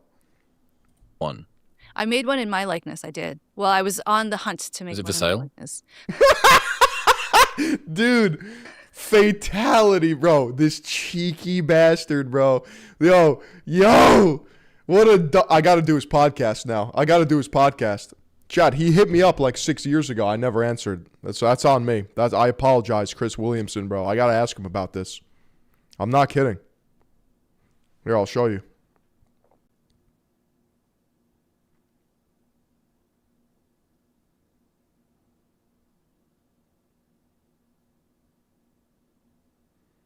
Bro, he said, dropped you an email, brother, in 2020. Fuck. I'm not answering that question. Dude. Did you design one? I made one in my likeness. I did. Well, I was on the hunt to make. Is it one for in my sale? likeness. I'm not answering that question. It was actually a lot of fun to go on that exploration. So no, please. So in each chapter, I go into a little like mini adventure. That's what I call them, where I go and I research the technology and try it out. And so I went and explored sex dolls and robots, and it's crazy what's out there. Of course, I'm gonna frame Mog. Of course. It's very, very realistic, I have to say. I didn't consummate my relationship with any of these dolls, but in terms of... Would have been weird to have done it them, with your own one. Yeah, I was thinking about that. I thought, is that technically masturbation, or is that, what is that? What's autogynephilia? Which one's that one? That's when you want to get fucked like a woman. Autogynephilia is when you are sexually aroused a man is sexually aroused at the thought of having the body of a woman. So when you see someone who's born male who has a desire to Welcome to the stream. Osgore253 with the follow. Female, that is, if they are attracted to women or if they are attracted to both men and women, that's autogynephilia. Whereas if they are born male and attracted to men and want to transition to female, then it's considered the gay subtype. So this was my first book, The End of Gender. But basically, autogynephilia is a huge, huge motivator for the whole trans ideology, activism. I wonder if the ones who are the angriest are autogynephiles. I wonder if you would be able to provide them with... Who's this woman? Bro, it's Dr. Deborah So. What the fuck? You don't know that? You don't know Dr. Deborah So? I wonder if you could get people a self-sex doll of them, but the opposite sex. Oh, I've seen some people do this. They will get like You're fucking kidding me. No, I thought this was a new idea. I was breaking new ground. I made a joke to see if we can eBay your old sex doll and try and, fucking help the advance of the book. Get some sales in there. Thank you. and then I thought this was new frontiers, but people have got sex dolls of themselves in the opposite sex. Yeah, and they wear them. What's wear them mean? What do you mean wear them? They put it on themselves to become that. So it's like a suit. Yeah. So it's not really a doll. Like, yes, it's more like a rubber suit. But it's in the fashion to look like a doll to some degree because it's like silicone material. Okay. Yeah. That's not a doll. That's completely different. Everybody knows this. But what else can I tell your audience? We're getting there. The sex robots are definitely coming. They are. Right. Yeah. Okay. Is there a line between doll and robot? So right now, like the AI software is I love that chapter. Writing the chapter on the AI companions was so much fun. It was also just so frightening for me because they're so realistic. But so that importing that into a doll is very much possible. Now it's just about the question of how do you get the robot to move in a realistic way sexually? So you have robots that can, say, gyrate their hips, or they'll have like internal suctions in the vagina, so it helps with an orgasm. What other things can they do? But in terms of the movement, it's still quite limited. The difference between a doll and a robot would be that physical movement. So a doll is stationary, or sometimes they'll hang them, but I guess it's still stationary. Like they'll hang them. They'll hang them up on, so they're like standing. What are they doing with them when they're standing? Well, you can look that up. Okay, fair enough. I don't need to.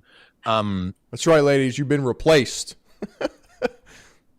I have to assume that the market for sex dolls is 99.99% men, or are there some women in this? Mostly men. And during the pandemic, one company told me they made $20 million in sales, which is astronomical. Wow. And it is mostly high school. Phil's made a sex doll addiction vid. Pretty dope. That is one of the funniest videos we've made. Educated, so on average, high school educated men who make about $40K a year. That's me. How much are the dolls? Divorced. Starts at couple hundred to tens of thousands, depending how realistic you want it to be. Okay, so if you're a blue collar worker, you're going for the more sort of entry level one. Yeah. There are some guys who are, say, make more, like I'm thinking of one particular study where they had the income. And so some guys making, say, more than six figures will have the dolls. But it tends to be more among men who either, I think, are quite heartbroken and they don't want to bother going through, or they're divorced. They don't want to go through the process of dating. Or it's guys who want to have sexual novelty, but they can't actually either attract real life partners or they don't have the means for it. So they'll buy the dolls instead. Chat, why does my viewership spike up when I watch this? That makes me sad. The idea that, someone's past emotional challenges, whether deserved or accidental or purposeful, victimized, whatever, it causes them to sort of turn away entirely from human. Yeah. And I suppose that the fact that you now have this option for someone to, I don't need to. You can just imagine. What about the AI companions thing? I saw a bunch of furor 2 or 3 weeks ago when ChatGPT discontinued 4.0, and 4.0 had a very particular type of personality to it, and that discontinuation was for lots of people. There was a subreddit, and I can't remember what it's called, AI partner, r/AI partner or something. People being in beyond hysterics, like absolutely. Love is blind. That's right. Fucking heartbroken by it. So what was your experience with AI companions? Well, because people do fall in love with their AI chatbots, and before I tested them out, I didn't think such a thing would be possible because I didn't think that the technology was that realistic. Until you fell in love with one. Until I fell in love with all of my dozens of AI boyfriends. You had dozens? I had dozens. Do you like Bonnie Blue? Go on. I had girlfriends too. So I had. Okay. Yo, they're flirting, bro. They're fucking straight flirting. I know what this is. I can feel the tension. I could cut it with a knife. Tell me I'm wrong, bro. made dozens of them across dozens of platforms. I really want to try them all out to see where are they at. And there were a couple of platforms were definitely more realistic. But I will say what happened with ChatGPT, that's not the first time. There's another platform that something similar happened a couple of years ago where they removed the erotic role-playing capabilities, or they put it behind a paywall. And people were so devastated because they said, my AI doesn't remember me anymore. Like, they're really cold. It reminded them of being socially rejected in the past, and it's very upsetting for them. So again, I mean, the scientists... Listen, there's just a cross-section of the populace that's not going to make it. NGMI, like not going to make it. Like a hard-capped bronze elo, you're cooked. Always Reddit lesson in there. Academy thinks like... It's always Reddit, bro. This is so cool and so crazy that we're advancing so quickly. But then the other part of me says, wait a minute. Like, look at where we are right now as a society. And is this really a good thing? Because what is this going to do now? If we have this discrepancy in terms of the sex ratio and people having sex and people not even wanting to connect or date. You know, there's a study by Pew showing that over half of single These people normally would have been trampled by knights on horseback.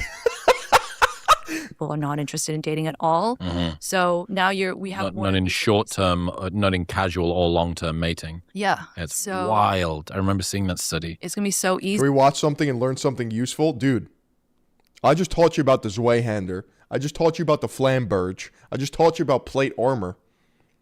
Let a bro get some motion. Just to go down the route of... And now we're learning about AI chatbot Gooners.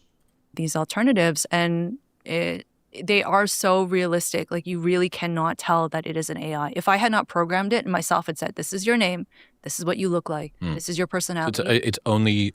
over text, though, right? Is it voice? You could do voice too. Dude, we learned about cigars. We learned about plate armor. We learned about longbows.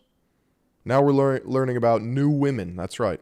Kind of like when you speak to ChatGPT. Yeah, I thought like it sounded like a real person I was talking to. And does it push into erotica as well? Yeah, they flirt with you. They get, like, if you're sarcastic, they pick up on it. It was crazy. Like, I really thought it was going to be very stilted. Some of them are still like that, where some platforms you have to... I want to learn about the sad reality of OnlyFans millionaires. I just posted that. I'm multitasking, dude. I'm posting and roasting.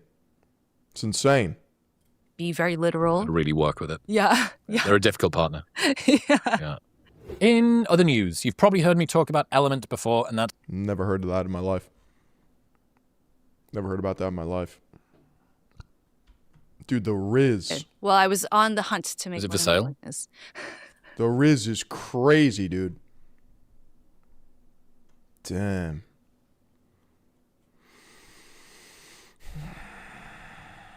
Jeff Kaplan announced some shit. Look at this. Yo!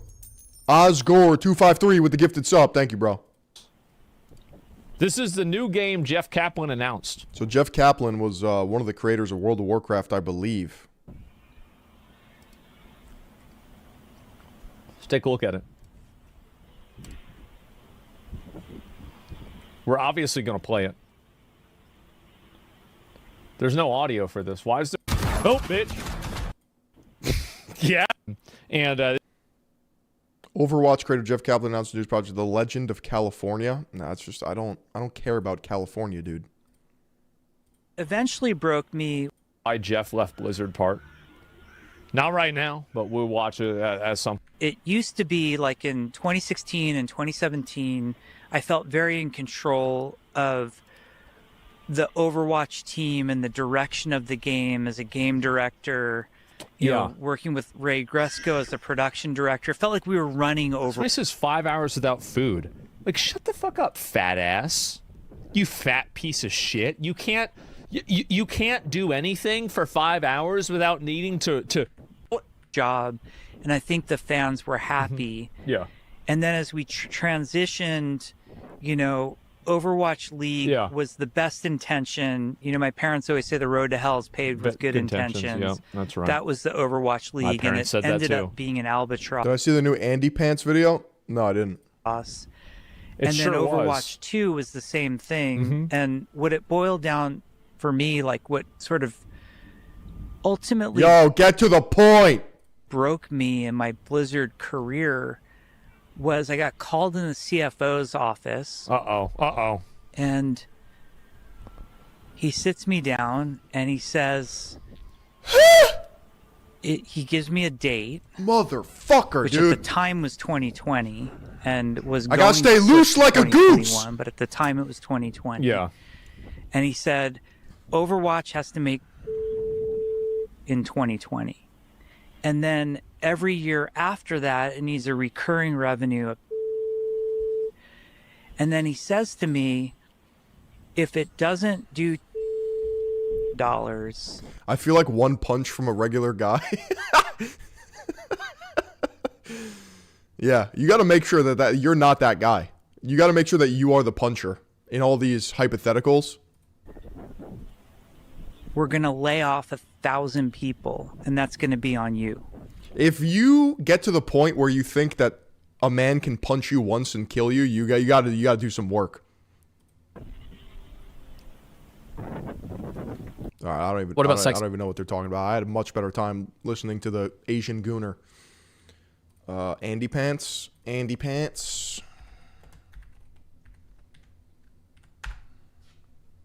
Why are ugly women in everything now? God damn it, dude. Hey guys, in case you still had a thread of hope that video games were going to get better, it has officially been leaked that the new God of War Sony Santa Monica game will start. See, I would watch this, but I don't play single player games because I'm a PvP Chad. Sirius banned. Don't worry, he's banned. He did get a membership though. He did get a membership. Chad, did we slop it all? Like we might have slopped all of it. Like we might have done everything there is to do. You know what we could do? The desert furry town. What the fuck is this called, bro? Desert adult baby diaper town.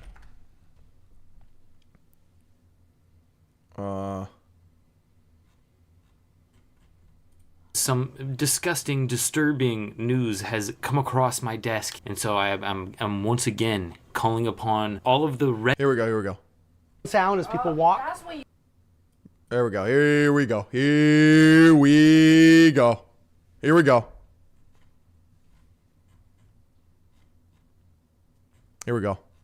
Jai, you want to cover this? Bro? Who's crinkling in their diaper?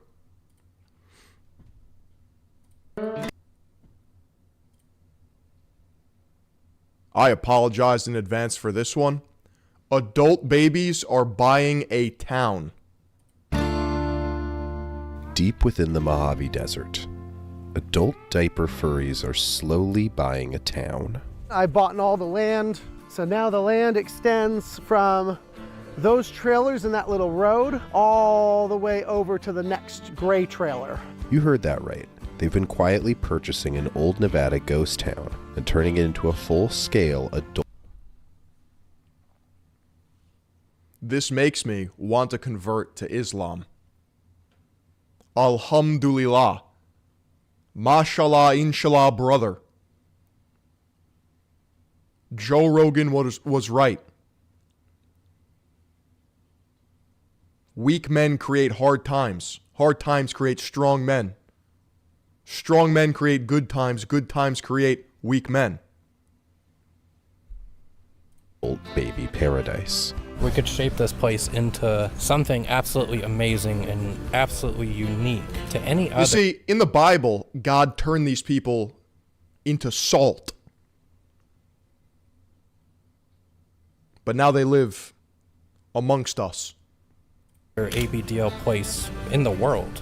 Look at how big this baby is in the bouncer. Meanwhile, we got a kiddo in a cage here. Like, these are just more people to mog. I get that, but there comes a point where this should not be allowed. ABDL stands for Adult Baby Diaper Lover. And we covered that years ago. And they're blending it with furry. Like, you got to pick one lane. This is too much. And they're not just renovating a few old houses. They're building the whole thing from scratch. including obtaining a working fire truck. The local fire chief told me I could use the ladders and hoses and fill up within reason. They call themselves baby furs, a niche subsect of the larger furry fandom. I'm getting to the point where, like, I kind of want to move out of America. Like, I got to pick a new country. One that doesn't allow this. Maybe I need to Uncle Ted Max. I don't know. But the fact that this is even possible in my nation.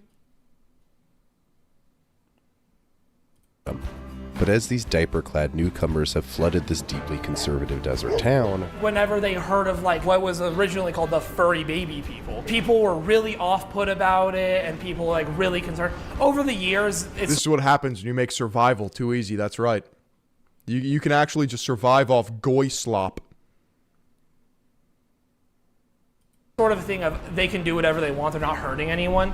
the baby furs started becoming a vital part of the community. We are the #2 tourist revenue source in the county. They were very friendly and very excited, and they wanted to try to get me some state funding. But paradise often comes with state funding. State funding. State funding. Help me, dude. Help me. Controversy. Even within the furry community, baby furs face harsh judgment. There is this belief that baby furs equals pedophilia. It has no connection at all. Your average... 100%. Sigmund Freud speaks of this. Baby fur, they probably hate pedophiles more than most people. We've been here That's projection. while, and we're not gonna stop. Why is bro built like that? What is going on here? This is the most peculiar rig I've ever seen, and I've seen a lot of shirtless men. So we went undercover to explore this secretive fandom. And is she part of it, or is she... Found that many baby furs aren't just hobbyists.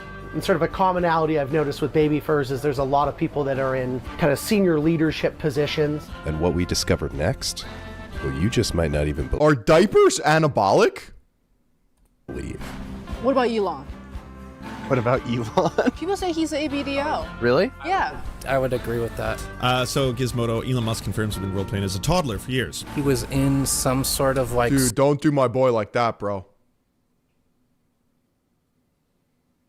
Secret group chat where it got leaked that he was being babied by someone.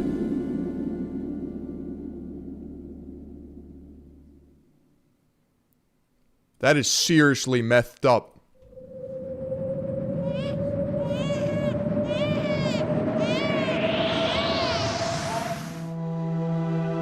So the first thing I would emphasize is that it's a consensual activity with 18 plus. It's all adults. It's not actual children. Yeah, but I don't consent. I don't consent to seeing this.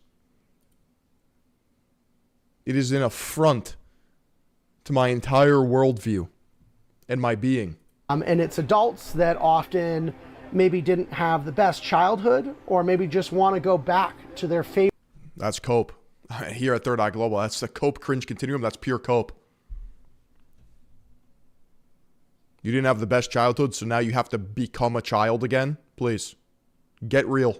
Favorite time in life. They want to get away from all the stress and worry, and they just want to be a little kid again. So I'm a purple and green husky. I'm kind of cute and bouncy and full of life.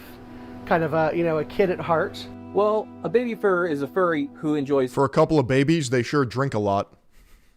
Because they're probably so depressed. You think somebody in the right mindset would do this? These people are fighting intergalactic Mesopotamian mind demons.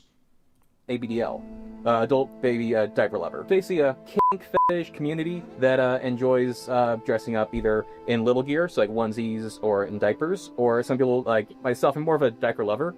I just like being in diapers and just day drinking and having fun. What do you mean?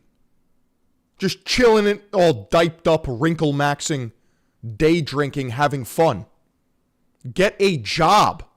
But for us, we are quite literally just in our own space, existing, living our most authentic lives. Does your family or friends know about like all the who you are?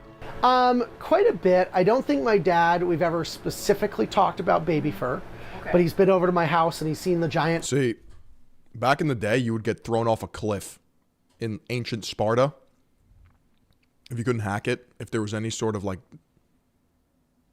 ailment, if they suspected foul play, you're a little off, a little weird, you're getting kicked down to the abyss. High chair in the ball pit. So I think he can kind of put two and two together. How do they have money for this? What the fuck, dude? Help me understand this.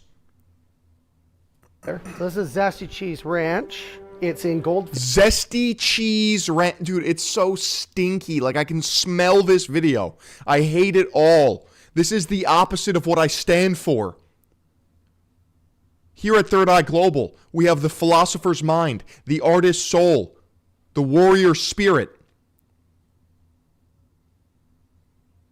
self-actualization, radical individualism, and accountability. This is communal polyamory. Nevada, which is a small ghost town right in between Las Vegas and Reno. And we've built out Zesty Cheese Ranch, this kind of interesting little baby fur campsite where we all get together as friends and kind of do a summer camp act. See, everyone's talking about like the Iran war and these foreign affairs. No, we have a spiritual war going on here in America. I feel like we have to figure this out first. Activity, a school bus. This is the fire truck. The local fire chief told me I could use the ladders and hoses and fill up within reason. What's within reason? I'm not sure. His dad must be so proud of him. Bro. You would, I can't even say what I would do. So why don't we walk, let's try walking around this outside and then you can see the original trailer. Jordan Peterson warns of this. He's got a messy room. He needs to clean it. He's not lobster pilled. He doesn't even know my daughter Michaela, because if he did, he would know that to attract a mate as beautiful as her, you can't be doing this. Crib, they're setting up. So this is the original trailer that came with the property when I bought. Adult baby son or OnlyFans daughter? Dude, OnlyFans daughter, that's not even like a... That's not even a question. Bought it. It was just this single little trailer and a whole bunch of dirt. And since then, I bought all the land. So now the land extends from... The problem is this can happen in both a socialist and capitalist society. That's right. You're stuck between a diaper and a hard place. Those trailers in that little road all the way over to the next gray trailer. You know what's so annoying? The fact that they relish in it, right? Because I can point left and go, ha ha, look, he looks like a fucking adult baby. He's a toddler. Look at him stanced up. And they're like, yes, I know. How do you fight that? They are radically accepting of themselves. They get off on it. It's a kink. It's a fetish. It's humiliation. But they get harder. They enjoy it. Fuck. While he poops himself and giggles and slaps his belly. This is bought like slowly throughout the years. Yeah, over the last 4 years. Over the last 4 years. Yeah, so it started with this little hill. A person in town came and sold me the land for... Who is this, bro? A couple $1,000. Why are you here? And said they thought I should have it so we could build a pirate ship on the top of the hill. A pirate ship? Yeah, that's one of the building projects. See, this is, people say, Philion, you got to go back to doing documentaries, bro. We need you boots on the ground. You don't I can't be around this. I will have a panic attack and stroke out. I will have to get heliported back to New York City, like on a weekly basis. I would have a Ben 10 watch that would have a fucking remote coordinate ping system where then I would call in the AC-130 to get me out of there. I'm not able to do this. That's how much I hate it. So I've been buying up lots kind of slowly over the years. They keep coming up for auction. And the interesting thing is I think all the people in town sort of know me. No one ever bids against me at the auction. I always get these things for minimum bid. So I want to say maybe 20-ish lots. I only heard really ramblings of, oh, this guy is building this place in this remote little area in Nevada. Now seeing it in person, it's kind of mind-blowing. Just with the scenery, the weather, the people here. It's so low agency, it's just like pure degeneracy. Like the alcohol addiction coupled with this just makes it even...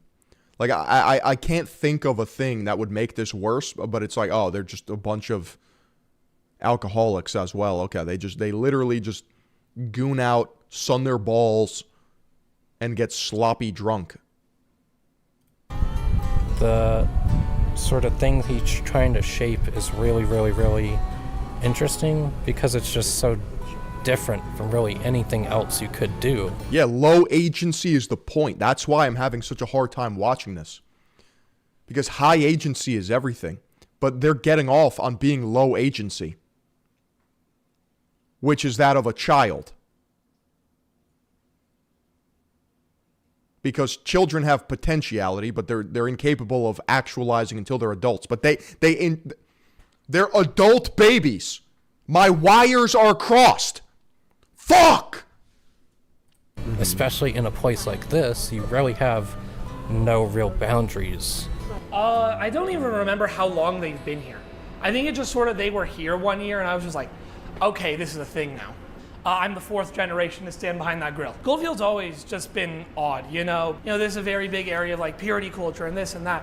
So people, like, whenever they heard of like the what was originally called the furry baby people. Baby furs, yeah. People were really off-put about it, and people like really concerned. Over the years, it's sort of a thing of they can do whatever they want. They're not hurting anyone.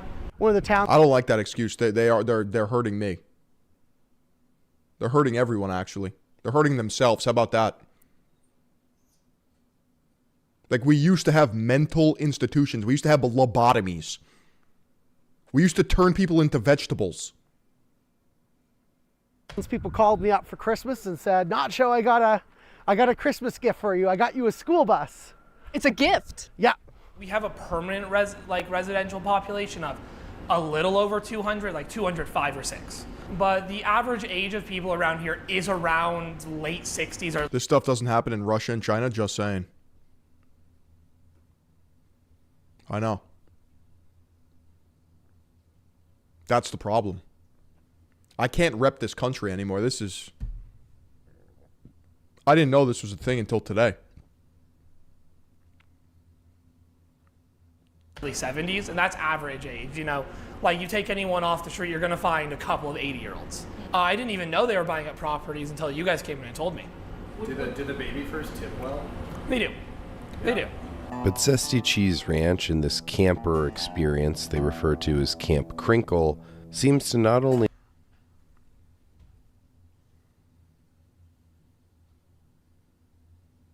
bring people to Goldfield, but bring people to a more comfortable version of themselves. Human Lucas is more reserved, conservative. Comfort is the death of man. You should be asking for harder battles.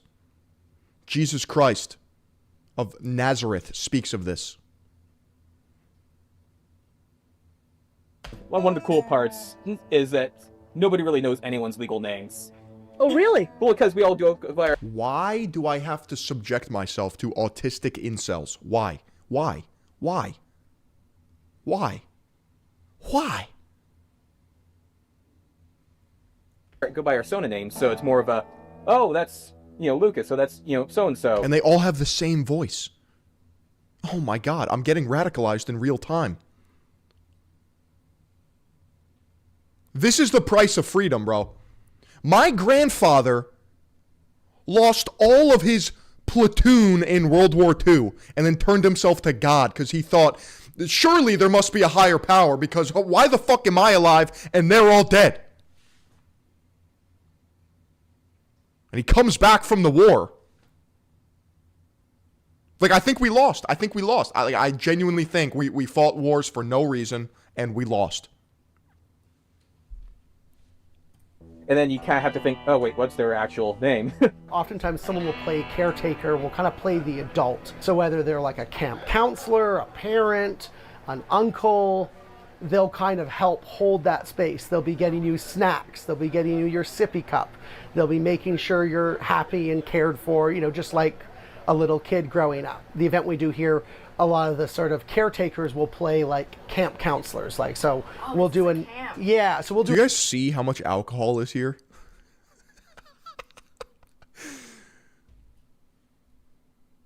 An afternoon of role play. Most of the time people are just kind of hanging out, drinking, interacting with friends, but we will do an activity in the afternoon where we'll do a role play where it's like, imagine going back in time to summer camp. You know, there's nap time and we're going to go for a little hike and everyone's going to hold the little leash, or water balloon fight. Is the diaper... Dude, I'm on the verge of fucking rope maxing. Holy fuck. Symbolic, or do you actually use the diaper?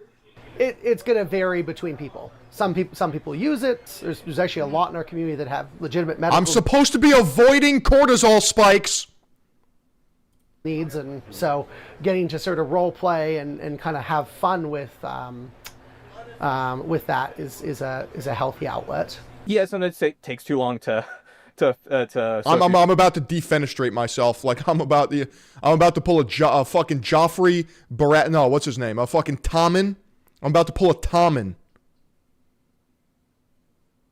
Diaper, especially out here in the desert heat, you generally sweat out a lot of that liquid. So some people will just pour water and whatnot into their diaper just to puff it back up. So it's important that it's soaked. It helps for some people. Others, they just like the aesthetic, or they just like the feel of it, of a dry diaper. Right. Some people like it like a little moist to keep, to not dry out down there. Right. I've seen that term stay I don't know about you guys, but I prefer a soggy diaper. soggy. Yeah. Yeah. It's kind of a halfway joke kind of thing. Yeah. I heard about like oatmeal Stay soggy, brah. too. Most people don't like to poof their diaper. Right. Because It's getting too messy. Yeah, the clamp is a pain in the ass. Literally. The swing set was another camper who randomly texted me and said, can I build a swing set? And I said, sure. And I came to the property one day and there was a swing set. And if you notice, there's an adult version of the baby harness. Oh, wow. Yeah, this is freedom abuse. You should not be allowed to do this. There's too much freedom. Yeah. I like that your feet can't touch Like I said, throughout the times in history when this did happen, God turned them to salt. He's like, nope, you're done. Salt. You have just been salted. ground. That's very childlike wonder. Has anyone ever done a full loop? Nietzsche warns against this. You're just a slave to your appetites. Get you all in there. You're watching Breaking Stories. Look at this. We need the draft back just for these people. Yeah, but here's the thing, bro. If you're a slug like this, you're just like, you just dodged the draft because of some medical fucking bullshit. You think they would draft these people? Please. No shot. Okay. I'm starting to get this. Yeah. Camp Crinkle. It was an IKEA chair that he reinforced, made it so it could hold several hundred pounds, and this is what it's all about. This is nasty as fuck, but if they don't hurt each other and enjoy this shit, then it's the purpose of freedom to allow the weird stuff. It's not a choice if it's only according to the allowed choice. I fundamentally disagree. I think this is too much freedom. I think this is an example of too far.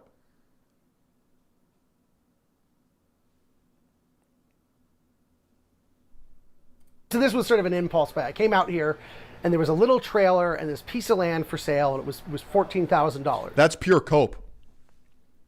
Well, they're not hurting anyone. How about this? If everybody lived like them, we wouldn't have society. So how about that? I'm over here paying more taxes than you could ever believe. There's seed oils in my skin. There's microplastics in my fucking ball sack. And they get to goon out in the desert? No. No shot. But I ended up meeting a whole bunch of people in the town. God is dead. Back in the day, there used to be community. There used to be a higher power. There used to be a fear of God. If I do this, then perhaps I won't achieve salvation. That kept people in check, in line. It had its purpose. It was guardrails. But now we live in a dead God society. Like, we killed God. The idea of God. You don't have to be religious to understand this. It's a concept. You can abstract it. That had all these skills, all these handymen, like electricians, and they knew how to do plumbing, and they knew how to, and you could hire them to help you for, at least compared to San Francisco, much more reasonable rate. As I found out from the Joint Task Force of Esmeralda and Nye County, we are the #2 like tourist revenue source in the county. They were very friendly and very excited, and they wanted to try to get me like some state funding, which I did decline because we don't need They're funding. trying to get state funding for Camp Crinkle. Self-infantilization. That's demonic. Yeah, that's what they had offered. I don't know which demon is responsible for it, if it's Moloch or Baal, but Mephisto, one of them. Beelzebub. Why did you turn it down? I figured, I don't want Vice News or TMZ showing up with, state of Nevada sponsors weird baby town in middle of desert. Yeah. To be honest, I think this is too diabolical for even the demonic. I feel bad putting this on the demons. They're like, nah, that shit ain't us. So just about every year I have a friend who will end up buying land in town.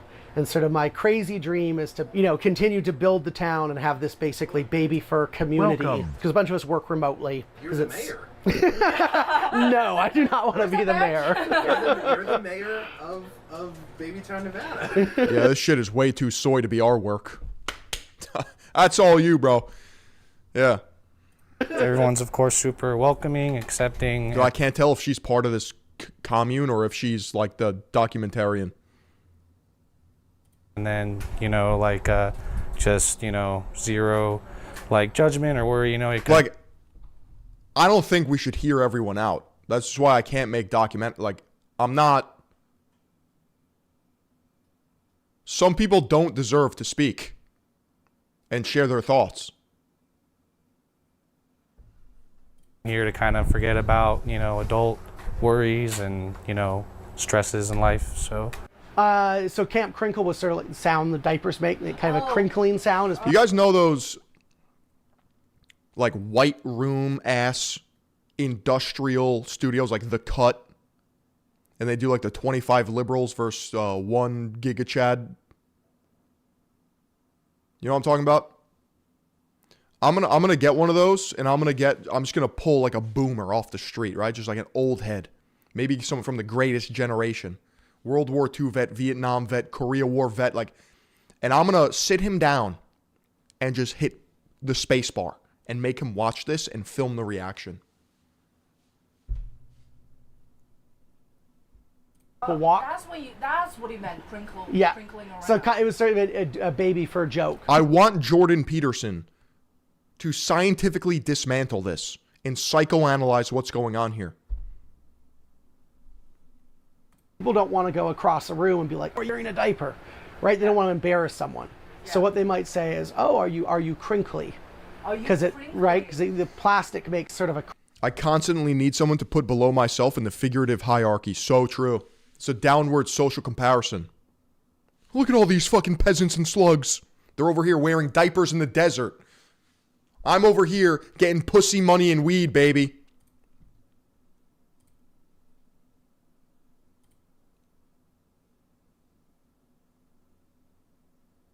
Dude, I'm getting hacked. I'm literally getting hacked. I can't play the video. This is fucked. Hello? Say is, "Oh, are you crinkly?" because the plastic makes sort of a crinkling sound as you walk. So it's sort of. I'd rather be a devil worshiper. Like, I'd rather be a Satanist. I would rather devote myself to pure evil incarnate. I would rather be a necromancer warlock. I'd rather be a dark witch doctor shaman. I'd rather practice voodoo and brujeria in a fucking mud hut tent. I'd rather go into the Paris catacombs and steal bones than do this. So the idea of Camp Crinkle is sort of this camp where everyone is crinkly, everyone's wearing diapers. Last week, Twitter was a buzz, or maybe I should say a crinkle. And then you're going to have people that think bodybuilding isn't gay. They're doing the same thing. They're standing in diapers on a stage looking for male validation. With people coming out as baby furs and diaper furs. November's been a pretty busy month in terms of baby fur drama. I know that some people have, like, a disgust for baby furs, which is honestly kind of sad because baby furs are a sub-fandom of the furry fandom. We're all furries. It's fetish content is allowed on the home page of Twitch. It's not a coping mechanism. It's not this old cute thing. It is a fetish. I know what you're thinking. That sounds a little unusual. But hey, furries don't exactly win the most normal hobby award either. The truth is, it's a community that arguably is even more misunderstood than furries. But there is sort of like that stigma within the furry community, right? Especially because they find, diapers are weird. It's a little odd. But I think there's when you're in a community that is you already feel like you're an outsider and you're getting sort of picked on, then for some reason, one of the responses they'll have is that they'll pick on the outsiders within the outsider community because they'll be like, well, I'm weird, but at least I'm not that weird. I'm gay, but at least I'm not one of those. All these people are hideous to look at, and that's enough for me. They have made themselves monuments to ugliness itself.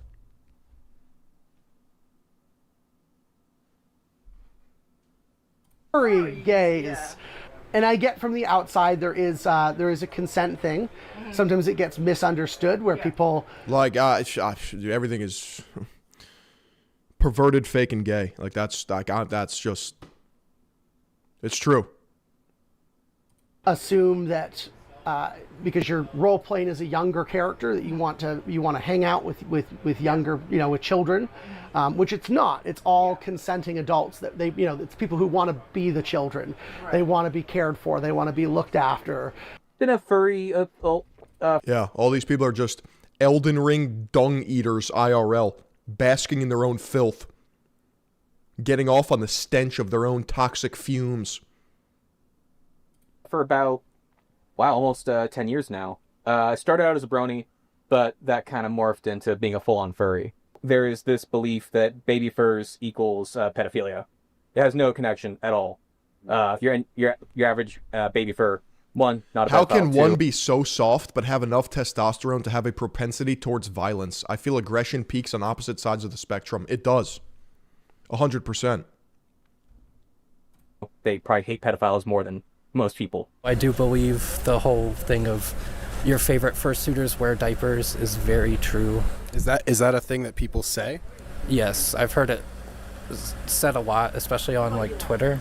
Like I try not to focus on people who are like trying to be negative, but I mean, if you're not into something, just don't participate. It's not hard, so. But as we mentioned earlier, many baby furs are low-key ballin' and hold lucrative jobs in tech and Don't tell me that, dude. Don't fucking tell me that, dude. Cybersecurity. This is the penthouse suite. Cher was here last night, and last week Kamala Harris stayed here. Bill Clinton's been here. A very famous penthouse. Almost every president has stayed there, like Bill Clinton. They filmed The Rock with Sean Connery, where he gets pushed off the balcony. If you've seen that scene where he's getting his hair cut and he throws the guy off the balcony, that's that suite. And they signed the UN into existence on the desk in the suite. UN was formed. Yeah. So I got to be in my baby fur attire and my little kid outfit as I stayed over in the suite. And so the next morning I'm like running around. John, how does this make you feel, bro? This guy's breaded up. This guy's pockets are fucking deep. You're over there working your goy slave cattle job. Wage cucking. And this guy is soy maxing, pooping himself. Living large. If that doesn't radicalize you, I don't know what will, dude. There are 7-figure furries out there and you still can't make it work. You're a clown. You are a bozo. That is a skill issue. Fuck my chud life, dude. With my plushies and my short alls, yes. How much is for a night? I think it's around 50,000 a night. And sort of a commonality I've noticed with baby furs is there's a lot of people that are in kind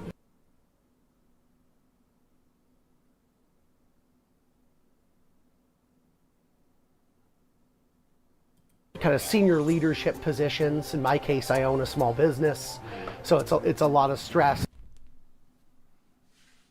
Yo, there's no way. Reject the chud, embrace the twink. It's like the bullet holes on the router. Yeah, I don't think, see, this is the problem with like the Second Amendment. I don't think everyone should have a gun. In fact, this guy makes me want to, like, I don't think anyone should have a gun if this guy's allowed to have a gun.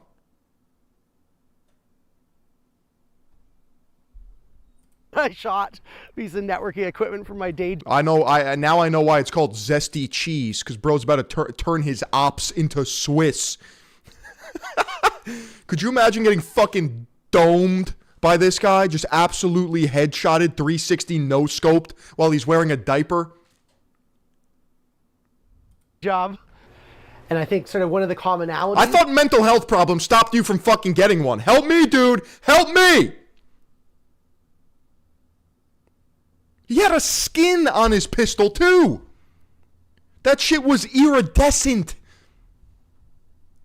Is a lot of people just sort of wanting to relive their childhood. So in my case, I really kind of grew up really rather fast. Didn't have necessarily the most... That's a CSGO R8. supportive parents. So baby fur was sort of the chance to get to like relive childhood, get to go to the summer camp I never got to as a kid. And the fire truck was from the county auction. It's a fully working fire truck that was $2,400. It's full of, diapers and fireworks. Yeah, so you can see some kind of takeables.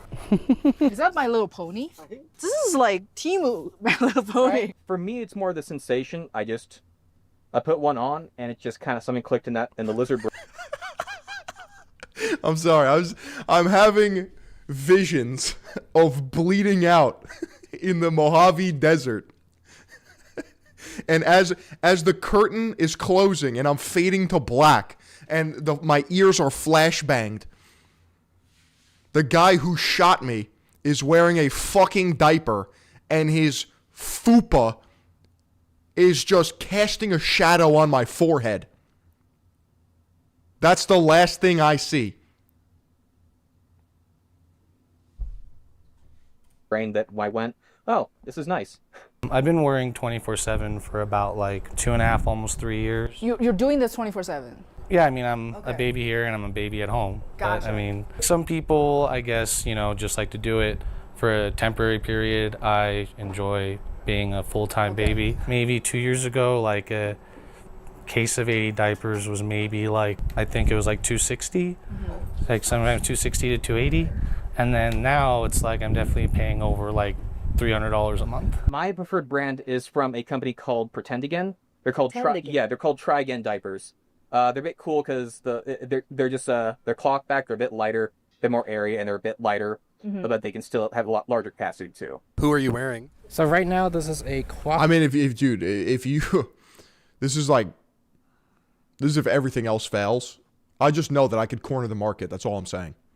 I know I can make some high quality diapers because anything I do, I do hard and I do well. And I just know that like, if you corner the market, you could probably print money. That's all I'm saying. Back Cushies by ABU, medium size, a little bit big for me. I usually wear smalls. How many would you say you go through in like a weekend like this?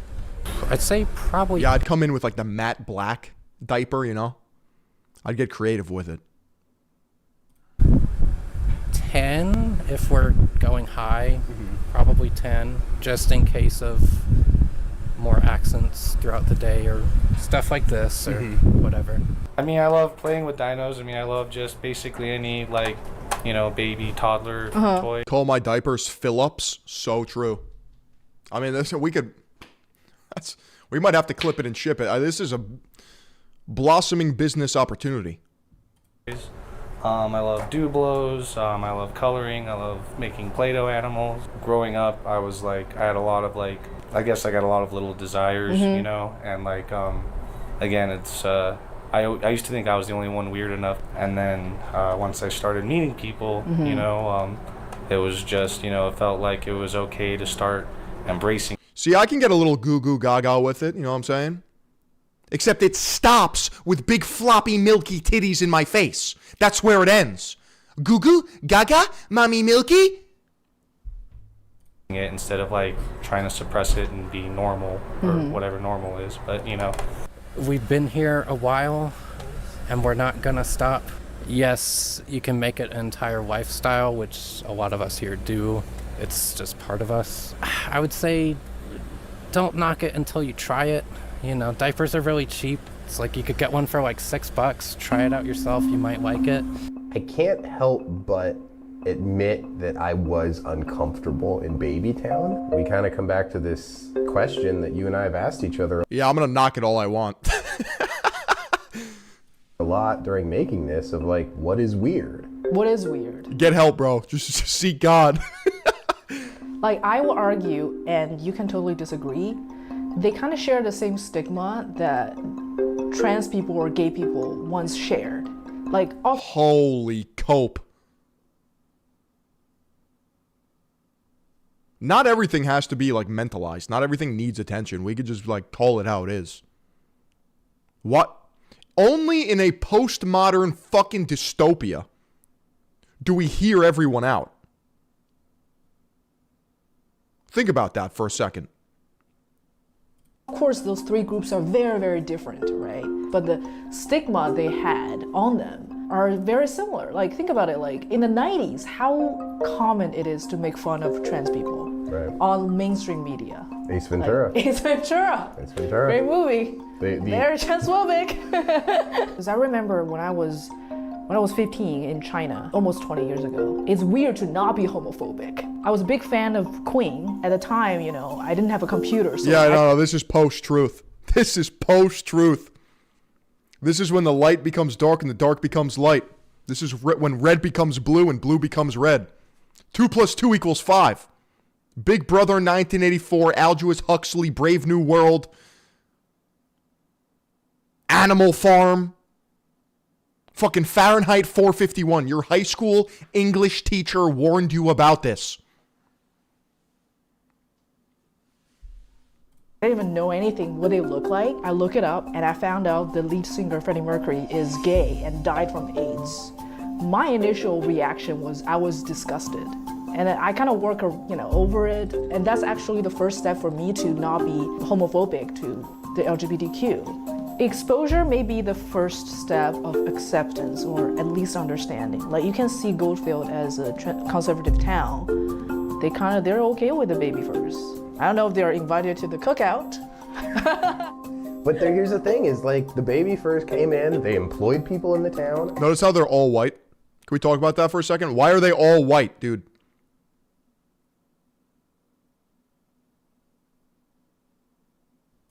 The baby furs have only done good in Goldfield. And anything that I'm feeling is internal stuff that I'm projecting onto them because they're, like they said, they're kind of living their best lives and doing their thing. It's not their best life. It's not. You could run a million simulations. This is probably one of the worst lives you could live. Self-infantilization. That's got to be the biggest nerf ever. They're doing it out in the desert, away from everybody as much as they can. Probably the best place to do it. Probably the best place on earth for them to be. Then white people desperately want to be a disenfranchised class, so they start making them up. Bro's spitting. Bro woke up and decided to fucking speak fluent facts. My God, I guess they can go do that, right? Like who Yeah, there's a fucking ethno-state of poopies and peepees. Who the fuck am I to come in to their place and say, well, I feel uncomfortable about this? It's like, I don't know, a fucking man with balls? You're supposed to be biologically hardwired to have an aversion to this. What do you mean? Well, who am I? Clearly no one! This is why no one will remember your name! motherfucker, I drove 2.5 hours to get there. What do you mean you feel uncomfortable? Oh, this is utterly disgusting. Let me get another angle. Like you said, acceptance comes from exposure. And maybe being uncomfortable is a necessary. Dude, I can't believe they're giving this to us like this right now. They're laying it on thick. This is a psyop.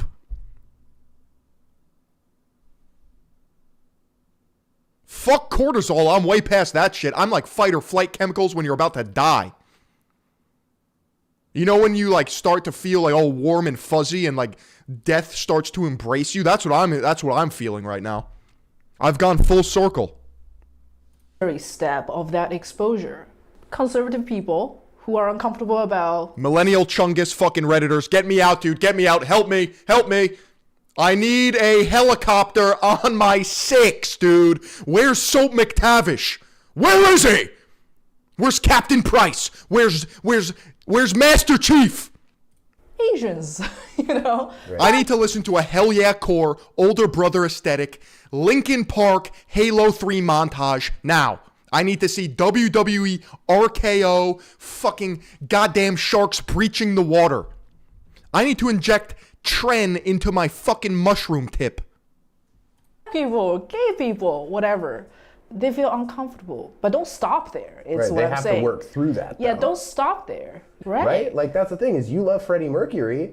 You think he's this incredible artist. He's humanized to you. I accept that being gay is just one of the many things that he is. He's so much more than that. And why do I have to fix it on that instead of looking at him, like you said, as a complete human being? Maybe this... Okay, Freddie Mercury is not... Everyone knows how sick Freddie Mercury was because he made banger after banger after heater after heater. He produced art. He did something for the people. Gooning in the desert does nothing for no one. Video can be the first step in a lot of people becoming accepting of baby furries. Right. With that being said, next time when I see you, are you going to show up with a diaper? No. Like...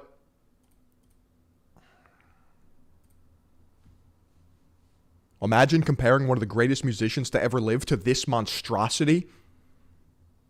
Bro, if I was Freddie Mercury, I would resurrect from the grave and go straight just to piss them off.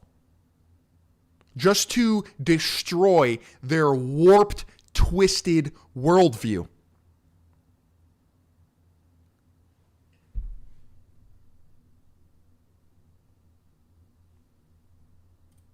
I gotta go take a lap, dude. I gotta go take a fucking lap. That was the worst thing I've ever seen in my life.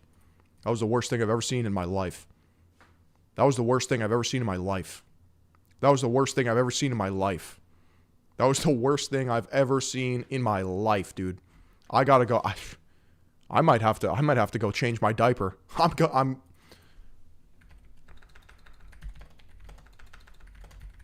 I need to go fucking. I gotta go change my diaper. This is.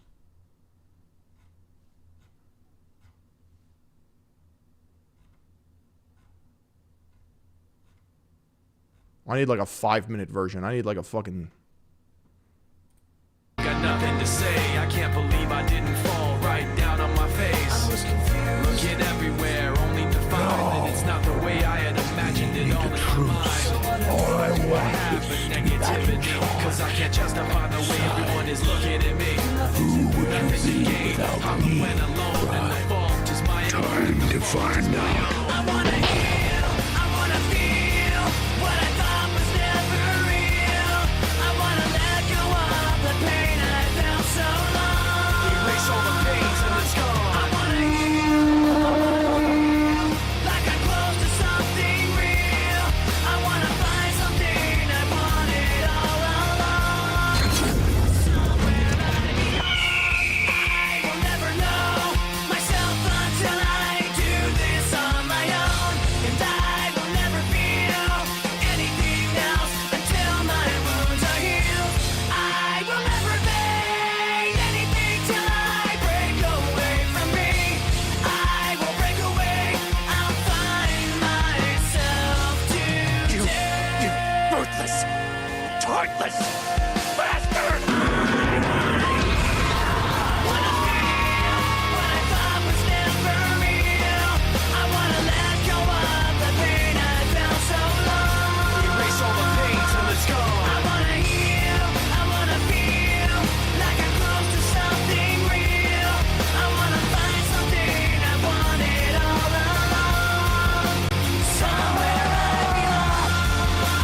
Wow. Wow. That was bad. That was really bad. All around, that was horrific. I hope the Hell Yeah Core cleansed your palate a little bit. I hope that helped you a little bit. Let's see here. How many cigars are you smoking now? One a show. One a show? More than one. No more than one. More than one, I'll get sick. Is it? It kind of. Do you get any nicotine from it? Oh yeah. You do. Yeah, for sure. Everybody. Oh yeah. Everybody does. Interesting. That's why they smoke cigars. They don't just smoke it for the taste. Right. That's stupid. That makes sense. But you don't inhale. No, but you do. The tobacco is, it's pure tobacco, and you're getting that in your mouth, and you're getting the nicotine in your mouth. So you get a buzz. 100%. Okay. Yeah, 100%. We were even considering. Ari and I were smoking cigars once in the beginning of Sober October. We're like, are we cheating? I kind of feel like we're cheating. I feel like I'm getting kind of high. People get high from cigars, 100%. Interesting. It's just a different kind of high. It's a nice conversational high. It's relaxed. It's similar to cigarettes where you're not fucked up. But Chad, do you like your oatmeal a bit goopy, or do you like it like a little drier? I'm a goop guy. I need like borderline wet oatmeal. Is that weird? Is that adult baby diaper fucking coated?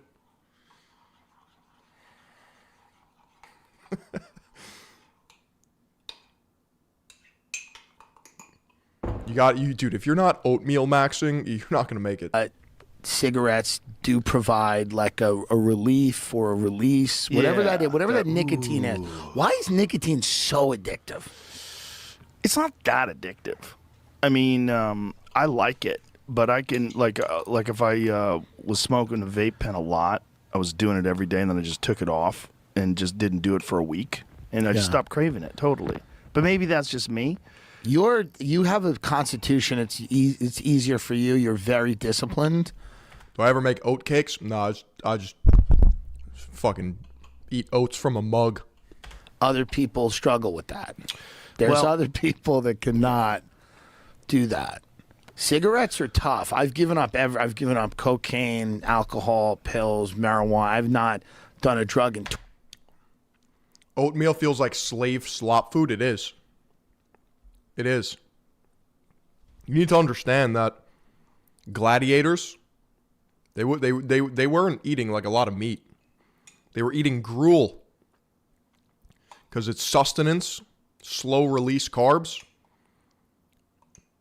They would get energy. It would be satiation, and it would keep them going forever. And I think carbs are literally more important than protein. That's crazy. That's a crazy thought. But I genuinely think carbs are more important for muscle than protein. That's you're not going to come to that conclusion unless you're 10 years in the game at least.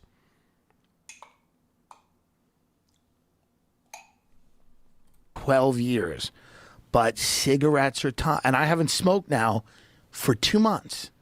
But the one day in the near future, and I don't know when, someone's going to give you a cigarette. They're not even going to give it to me. You just reach for it. I'm going to request it. And you're going to spark it out. And I'm going to have a cigarette. And then I'm just going to be sitting somewhere having a cigarette, not knowing how. Yeah, not knowing how it happened. Wouldn't it be awesome if they were good for you? It would be amazing.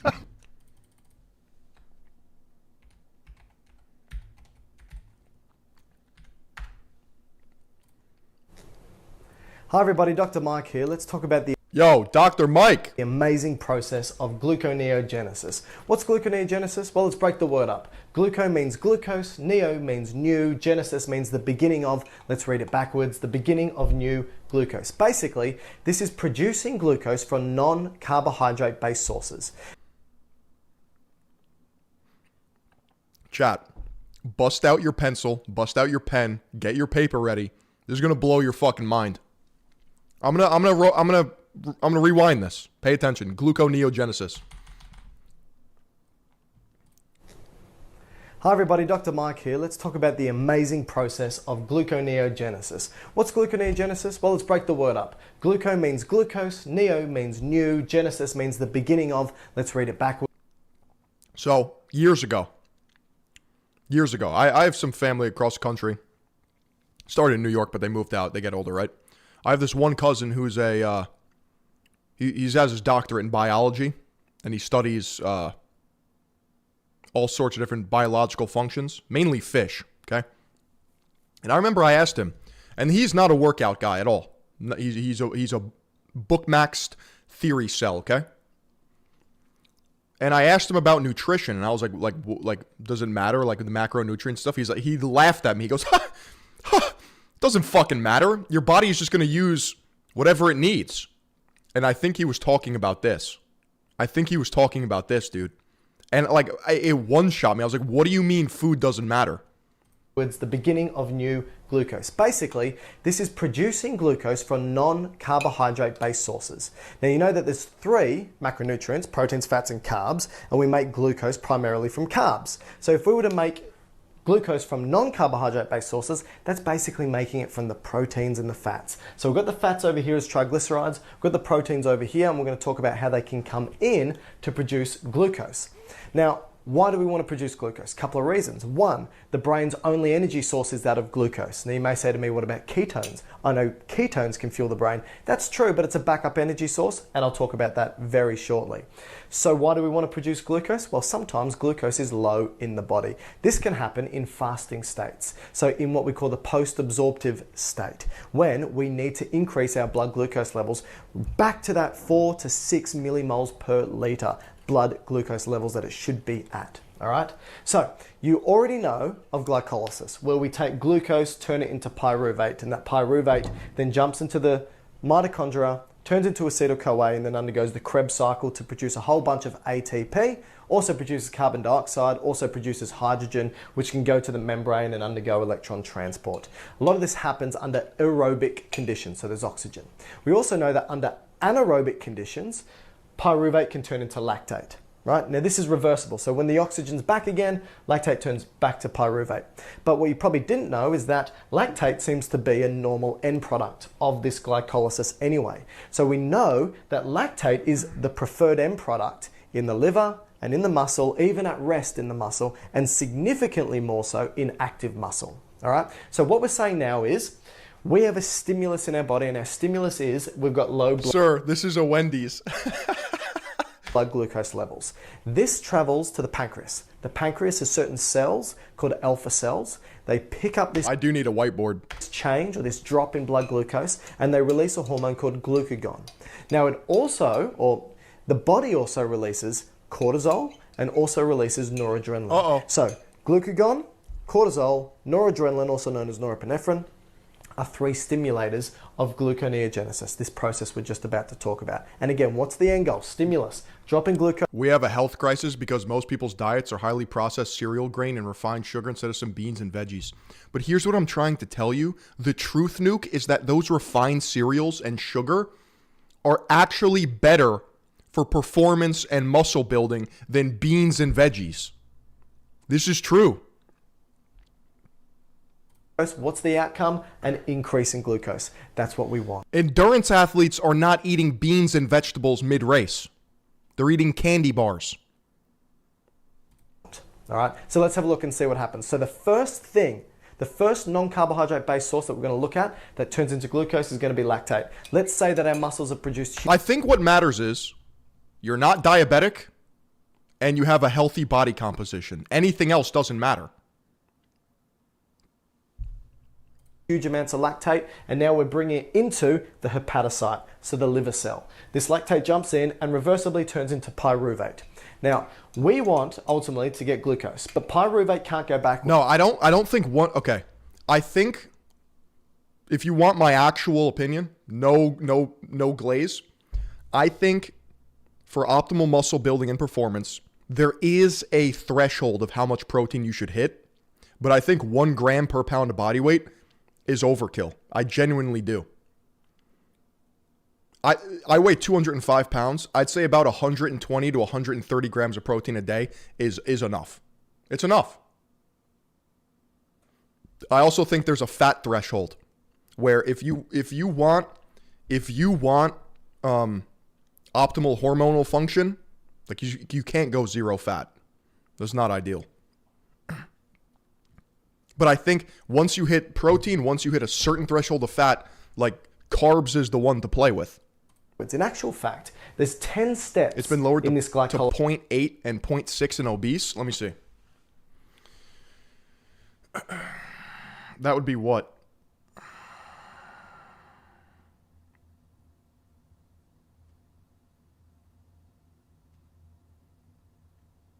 So if I'm 200 pounds, I have to eat 160 grams of protein. That seems like a lot, dude. That seems like too much. Pathway to go from glucose to pyruvate, and you can see I've only written a couple. These are the non-reversible, which means all the other steps can go backwards, but here they get caught up. So specific or special things need to happen in order for that to go to that, that to go to that, that to go to that, and we'll talk about it. So pyruvate, lactate turns to pyruvate, pyruvate goes into the mitochondria, turns into acetyl-CoA, usually. But in this case, pyruvate's going to turn Dude, I've done it. I've tried to hit like 200 grams a day. I'm sure back in my peak, like fucking autistic strength building days, I was cranking all the macros. Oxaloacetate. Now, oxaloacetate is needed. Maybe it's a psyop to promote protein powder because there's no economical way to get that level of protein through just eating. That's my opinion, dude. I think this is a psyop. To bind with acetyl-CoA in order for the Krebs cycle to happen, produce carbon dioxide, produce ATP, produce hydrogen. All right? But in this case, oxaloacetate What about the brain? You need animal proteins? No, I think you just need glucose. Needs to turn to glucose. And it does it by turning into malate first, and then malate leaves the cell. I think 100 grams a day standard across the board. You got to hit 100 grams. 100 grams, I'm not going under triple digits. I'm not insane like that. 100 grams minimum. 150 if you're cranking it, bro. If you're trying to turn into a behemoth, sure, dude. But I think the sweet spot's around 120, 130. Now, when malate leaves the cell, it turns back into oxaloacetate. So oxaloacetate couldn't leave the mitochondria. That's what I meant. The mitochondria, not the cell. Once it's oxaloacetate, oxaloacetate jumps into this cycle here. And it will go through a couple of backward steps, going back, back, back until it gets caught up at fructose 1,6-bisphosphate. It can't go backwards to glucose 6-phosphate. So we need an enzyme. And this enzyme is called... And dude, once Moglogs comes, I mean, dude, you're like a quarter of the way there. You have one Moglog. I'm doing 25% of the work for you. One Moglog a day keeps the protein at bay. Fructose 1,6... Where's the cereal stick? I mean, what do you think bodybuilders eat before their fucking workout? It's always Rice Krispie treats. That's a cereal stick, bro. Bisphosphate. And if you look at the reason why bodybuilders do it, I'm pretty sure it's because, yes, it gives you energy, but these things spike your insulin, and insulin is extremely anabolic, and it gets exacerbated when you're on steroids. That blood glucose spike, insulin's released to bring it back down. It converts it like straight to muscle. Tase. And what it does is it can turn that fructose 1,6-bisphosphate to one step back. And it's going to keep going back until, boom, it gets caught up again at glucose 6-phosphate. Glucose 6-phosphate will travel into the smooth endoplasmic reticulum. Dude, my endoplasmic reticulum is so fucking smooth. Here in the smooth endoplasmic reticulum, it's going to come across an enzyme called glucose 6-phosphatase. And what it does is it turns glucose 6-phosphate into glucose. And what this glucose can now do is it can exit the hepatocyte. And what do we get? We get an increase in blood glucose levels. That's exactly what we wanted. So this is just from lactate coming in from the muscle, turns to pyruvate, turns into, well, jumps into the mitochondria and turns into oxaloacetate, which turns into malate, which jumps back out of the mitochondria. So this answers some of our questions, right? If you were to hypothetically survive off one macronutrient, which would it be? I'm thinking carbs. But through gluconeogenesis, you can create carbs from fats.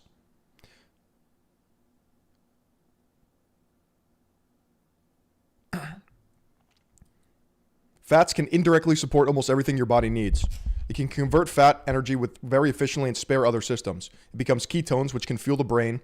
Fat provides 9 kilocalories per gram, the most energy-dense macronutrient. Your body can produce glucose from glycerol, part of the triglycerides, via gluconeogenesis. This is why humans can survive months on body fat during starvation. Protein only. This is the rabbit problem. Your body would burn it for energy. Excess nitrogen from amino acids overwhelms the liver and kidneys. This is called, right here. This is called rabbit starvation. Seen in Arctic explorers eating lean meat, nausea, diarrhea, fatigue, and eventually death. Protein-only diet fails fast. Carbs can fuel brain, muscles, organs, but you would lack essential fatty acids. Structural lipids for cells and hormones. You develop a fat deficiency, which causes major hormonal and neurological problems. Chat, you need to be fat maxing.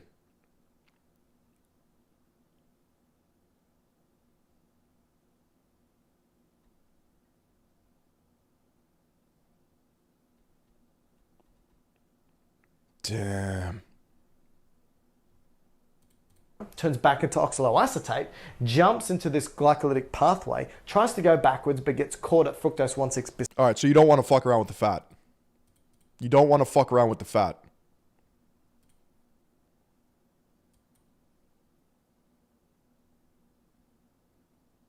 Polar bears eat fatty seals because they never know when their next meal is. Lesson in there. There's a lesson in there. If you're not lifting, the recommendation is only like 55 grams a day. I know. I know. That's crazy.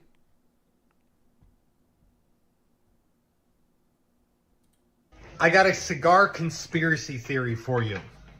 Here's what it is. Cigars are a tool of the CIA to test and see how ridiculous, insane, and nonsensical they can get people to act. And here's my evidence. Who in their right mind would smoke a cigar like that? Dude, that looks like a fucking piece of poop. And the studies, what's wrong with people that'll do that? That's not a real cigar, is it? It's just a cigar, man. Is a Mogla going to be like a granola bar or something? No, it's going to be 100% USA grass-fed beef stick. 27 grams of protein. Just a cigar? That's about 6 cigars, brother. What GPU do I have? I have a 5090. Thank you, Mikalish. Thank you, Mikalish. Not that bad. It's not that bad. It's actually not going to be grass-finished. It's not. I don't know if you were here for that shareholder meeting. You know what? It's only not that bad to you. It looks quite big to me. It might not look that big to you, but it looks quite big to me. It's a normal size cigar, okay?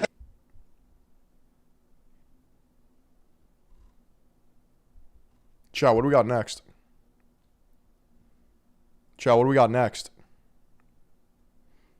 Do you guys know that Japan has stationery awards?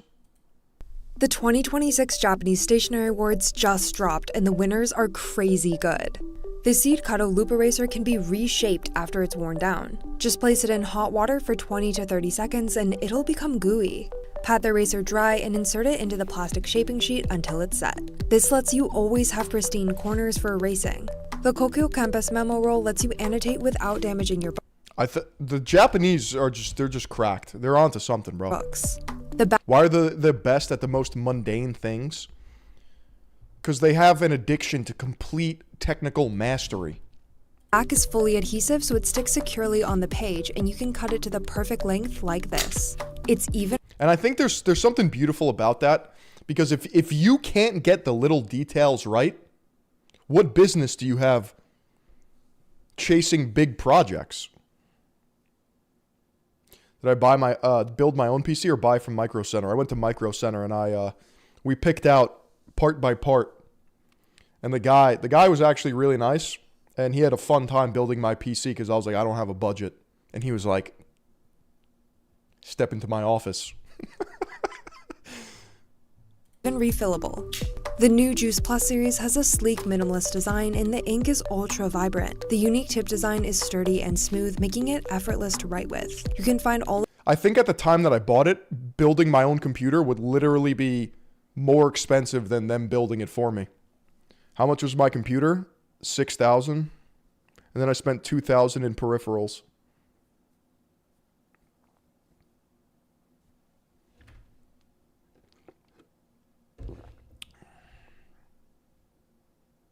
Yeah, the GPU was $3,500 alone. I bought the 5090 when it came out. And then I had a CPU problem. It kept, I kept booting to BIOS or some shit like that. It wouldn't clear BIOS. So I actually upgraded my CPU. I think I had the 9900. Now I have the 9950 3XD or something.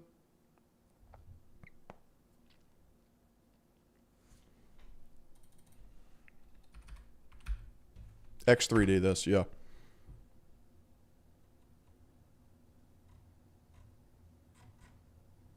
Bro, I went from a 1080. Not even the TI. The 1080. I think my computer was like 9 years old. Yeah, and I was playing 60 hertz like a clown, bro.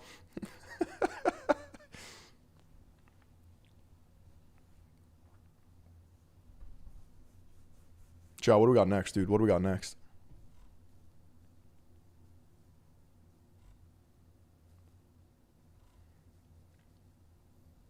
What's Asmongold talking about?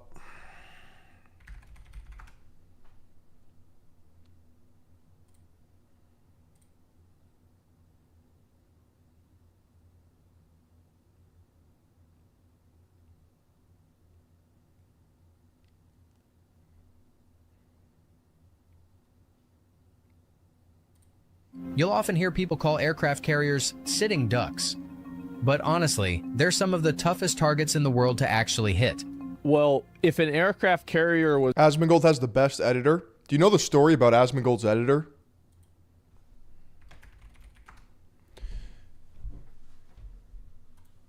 From grinding World of Warcraft dungeons for hours on end to becoming one of the most controversial political commentators on the internet. As I said, if it was up to me, the answer would be 0. I would take 0 of them. I would turn back every single one. Asmongold has built an empire that most streamers can only dream of, with over 4 million YouTube subscribers and over 1 billion views. It's actually smart as fuck what he did. I'll let the video explain it, but from what I understand, people were clipping him, and he basically absorbed them and just started. They're like, okay, you'll get a percentage, and you'll just do all the work. Asmongold is one of the most watched channels on all of Twitch. But here's the thing most people don't realize. Asmongold has never edited a single video or even uploaded anything on his YouTube channel. So this is part of the reason why I started streaming, because this radicalized me. Because for the past 9 years, I had to buy a computer, buy a camera, learn how to vlog, learn how to edit, learn how to fucking make enticing videos. I had to do all of this, okay? And then you had streamers and TikTokers and influencers just come over to the platform, absolutely pirate booty that shit, and pillage it and drain it till nothing is left. Meanwhile, I'm over here like a fucking clown, clicking record, fucking chopping it myself like an idiot, living in fucking 1952. Himself behind every... Like, the idea that there's even a millionaire on YouTube that has never edited their own video absolutely radicalized me. I was like, what do you mean, dude? I thought it was this craft. I thought it was this thing that you would have to get good at. And maybe my skills will pay off down the line. I don't know. I'm probably here in the first place because of my competency in the editing booth and storytelling, whatever. But it's just like, there are entertainers that never have to get their hands dirty at all. Like, from the start. Every viral clip, every perfectly timed flashback, every comment that roasts him mid-video. Holy what is this? Who did this? There's one person who's truly pulling the strings. A video editor named Cat Danny, who started as a content thief, but quickly became famous worldwide for his AI-generated British gentleman's voice. And this is the story of the editor who made Asmongold famous. But to understand how this strange relationship started, we need to go back to 2016. Back then, Asmongold was just another Twitch streamer grinding World of Warcraft from his small room in Texas. His setup was basic. His streams were casual, and he treated the whole thing as a hobby rather than a career. But then, something unexpected started happening. Out of nowhere, his viewer count started going up as more and more people began tuning in every week. At first, Asmongold thought the Twitch algorithm was finally doing him some favors, but he couldn't be any more wrong, because thousands of miles away in Russia, someone else was working overtime to make sure Asmongold's content would get viral. Bro, it was just a random guy in Russia that would just clip the fuck out of him. And then Asmongold was like, wait, if you're gonna do this, why don't you just do it on my main channel? YouTube channel called Cat Danny had been watching Asmongold streams, and he liked the content so much that instead of just watching, he started clipping, editing, and uploading highlight reels to his own channel. Now, for most streamers, this would be a serious problem. Getting your content ripped and re-uploaded by some random channel in another country is usually when you call the lawyers, but Asmongold didn't see it that way at all. He looked at what Cat Danny was doing and made a calculation that would change everything. Instead of filling takedowns, it's kind of fucking genius. Asmongold watched Cat Danny's channel grow and watched the comments roll in from people discovering him through these highlight videos. But then Asmongold did something even smarter and gave Cat Danny his quiet blessing. For the next few years, as Asmongold's content blew up, their partnership operated in this gray zone that was unofficial but tolerated. Cat Danny kept uploading and editing while growing the Asmongold brand on YouTube, and Asmon focused entirely on streaming. Can you sue someone in another country? Is that even possible?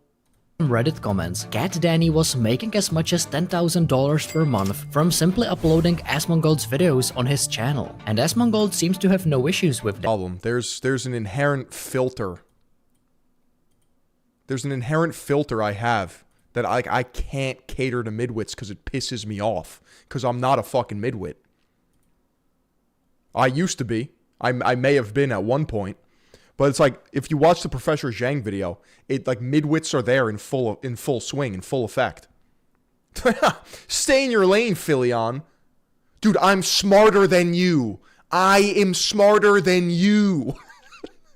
Stop! Was working beautifully until YouTube decided to change the rules. In 2019, YouTube quietly updated their policies around Twitch content, and out of nowhere, re-uploading streams without explicit permission was no longer allowed, and channels built entirely on repurposed content were getting nuked left and right. For creators like Cat Danny, this was an extinction-level event. Years of work, hundreds of videos, and his entire audience base. But that is where the numbers are. That is where the numbers are, right? Was all at risk of disappearing overnight. But that's when Asmongold decided to save the day. But they were getting demonetized. And this is their it's not their it's my... The smartest people know how to be the correct amount of stupid. I'm not that smart yet, though. Content they're making, right? But like, of course I'm gonna help them out with this. Of course. I think that honestly, like the amount of people that watch my fucking videos on YouTube and then they go watch my stream is huge. On December 9th, 2019, a brand new channel named Asmongold TV appeared on YouTube, and its description made everything clear. Owned by Asmongold and run by Daily Dose of Asmongold and Cat Danny. What had started as an unauthorized highlight channel had become an official operation, and Cat Danny wasn't just tolerated anymore, he was hired to run the channel. And around the same time, Asmongold made a move that would reshape his entire career. Asmongold's content started shifting away from pure World of Warcraft gameplay toward more reactions, more commentary, and more hot takes on drama, politics, and internet culture. The timing wasn't coincidental at all. With a professional editor now running his YouTube presence, Asmongold could do whatever he wanted on stream, while the editors found the perfect moments to clip and chip for you. It's too easy. YouTube's algorithm, and the results speak for themselves. From 2019 to 2022, Asmongold TV went from 0 to over 1 million subscribers with over 500 million total views. And as of right now, those numbers have climbed to 4.26 million subscribers and nearly 5 billion views. What started as a risky experiment became a masterclass in content strategy. But Cat Danny wasn't the only person working on he has more than one editor, I think. Asmongold's YouTube channel. Around the same time, YouTube started cracking down on re-upload channels. Another editor entered the picture, and he was even more mysterious than Cat Danny. This editor ran a smaller channel called Daily Dose of Asmongold, and unlike Cat Danny, we know almost nothing about him. What we do know is that Asmongold hired him along with Cat Danny, and together, these two formed what might be the most efficient editing operation in the entire streaming industry. And dude.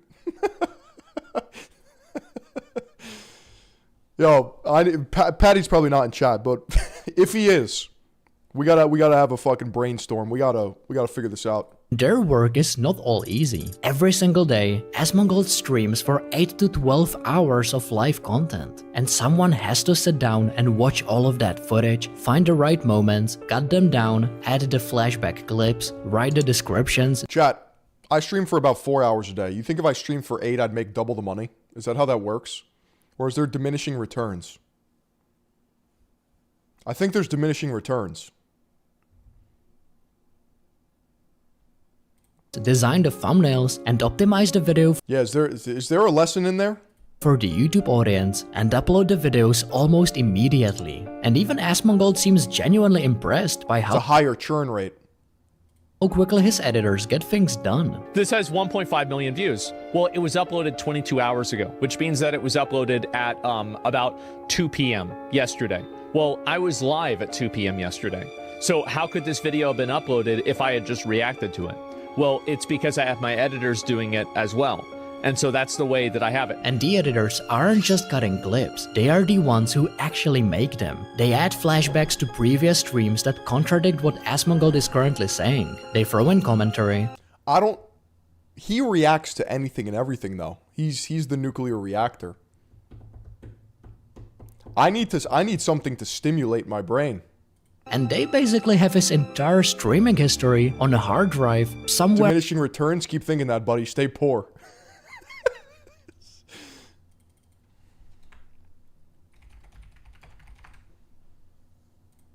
I can't.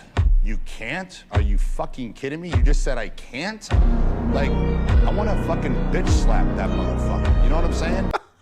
I can't? I don't have time for people that are weak and they say I can't. So true. Are ready to pull from at any moment. But sometimes the editors go too far and post things that Asmongold doesn't want others to see. Asmongold forgot to stream on. What's this?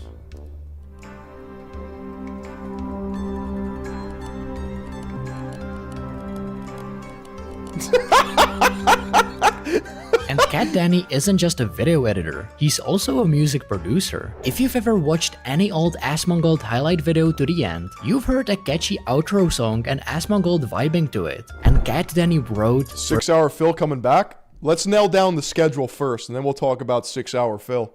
Produced. Let's see if I can do a 9:30 a.m. start every day. And recorded that song himself. The song became so iconic that when Cat Danny finally removed the song from the outro, fans started requesting it constantly on Reddit. But for people who really can't live without a song, there's even an hour-long video of Asmongold dancing to the song on loop. For someone who's supposed to be invisible, Cat Danny's fingerprints are absolutely everywhere. Fans on Reddit absolutely love him, and there are threads dedicated to how Asmongold has literally the best editors in the game. Oh, I'm locking in, Marin. I'm locking in, bro. The fans are absolutely right. But Cat Danny isn't just an editor who cuts clips and uploads videos. He actively looks out for Asmongold in ways that go far beyond the job description. Like this one time, Cat Danny noticed a sudden spike in hate threads about Asmongold on Reddit. But instead of ignoring it like most editors would, he decided to investigate. He dug through the posting history and discovered something really interesting. Let me present to you one of the finest places on the internet, r/YouTube drama. But editor, why would we care about some niche community talking shit? Chat, do I need an AI voice to explain context? Well, let me show you. See this name? Rings any bells? Probably not. Well, for the last year, this... I need like a hot girl AI voice. Hot AI voice. Hello there. Ah! Ah!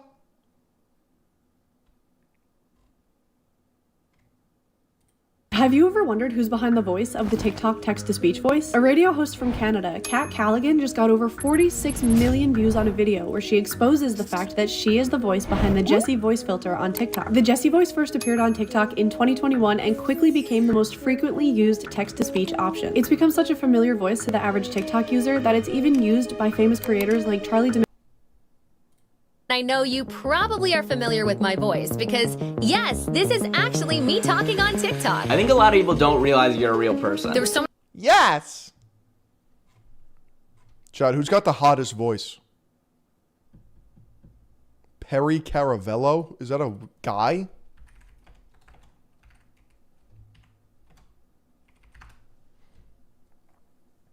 Dude, what the fuck is this? Don't do this to me. Oh, his text-to-speech. Such a man. What? Anniversary. Moved. They were moved. Scarlett Johansson?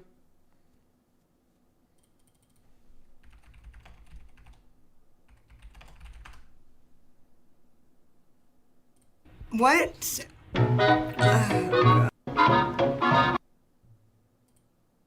The whole sequence. Yes. Would you like to see? Yo. Are you kidding me? This AI voice.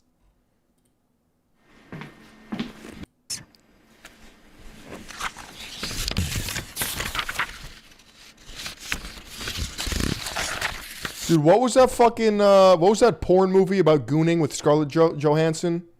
Johnny Salami? What the fuck was the name of that movie? Johnny Salami?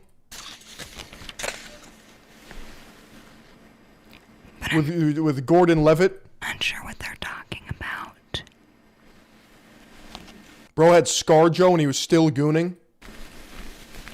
What the fuck was that movie, bro? Don John. Yeah, I knew it was Johnny Salami.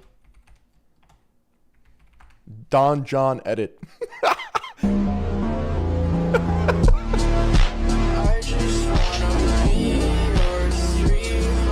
Bro fumbled ScarJo, bro. Alright, I had a few drinks the other night, so I may not have remembered telling you my Have I seen her? Yeah, I have. first name, but I definitely did not tell you my last name. I'm telling you. Guys, don't lie to me. Look, you don't know me, so I'm gonna let you. Are you in love with anyone else? What makes you ask that? Dude, it is ScarJo. I don't know. Are you? I've been trying to figure out how to talk to you about this. Chad, this is a good movie. Ahead of its time, for sure. For sure ahead of its time. This was 2013. How many others?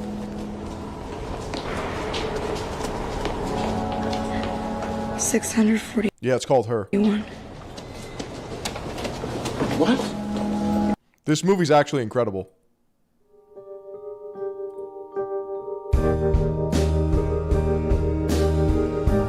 Like, beautifully shot.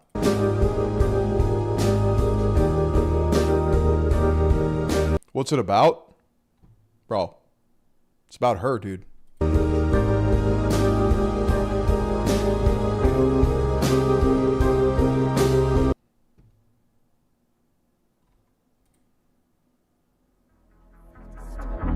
Yeah, Joaquin Phoenix plays this guy who falls in love with essentially an AI before AI was a thing. And he's like, yo, how many, you gotta watch it. How about that? They made a movie about Philion called Him. Yo, comment of the day, bro.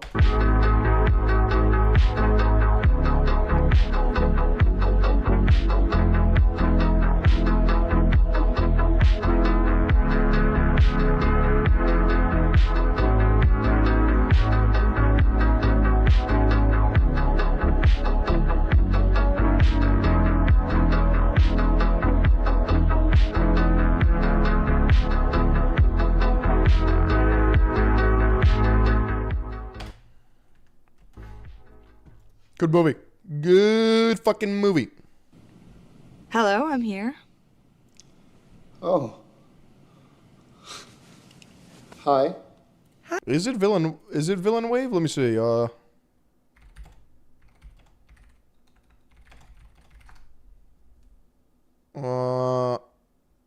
Hoyt van Hoytema.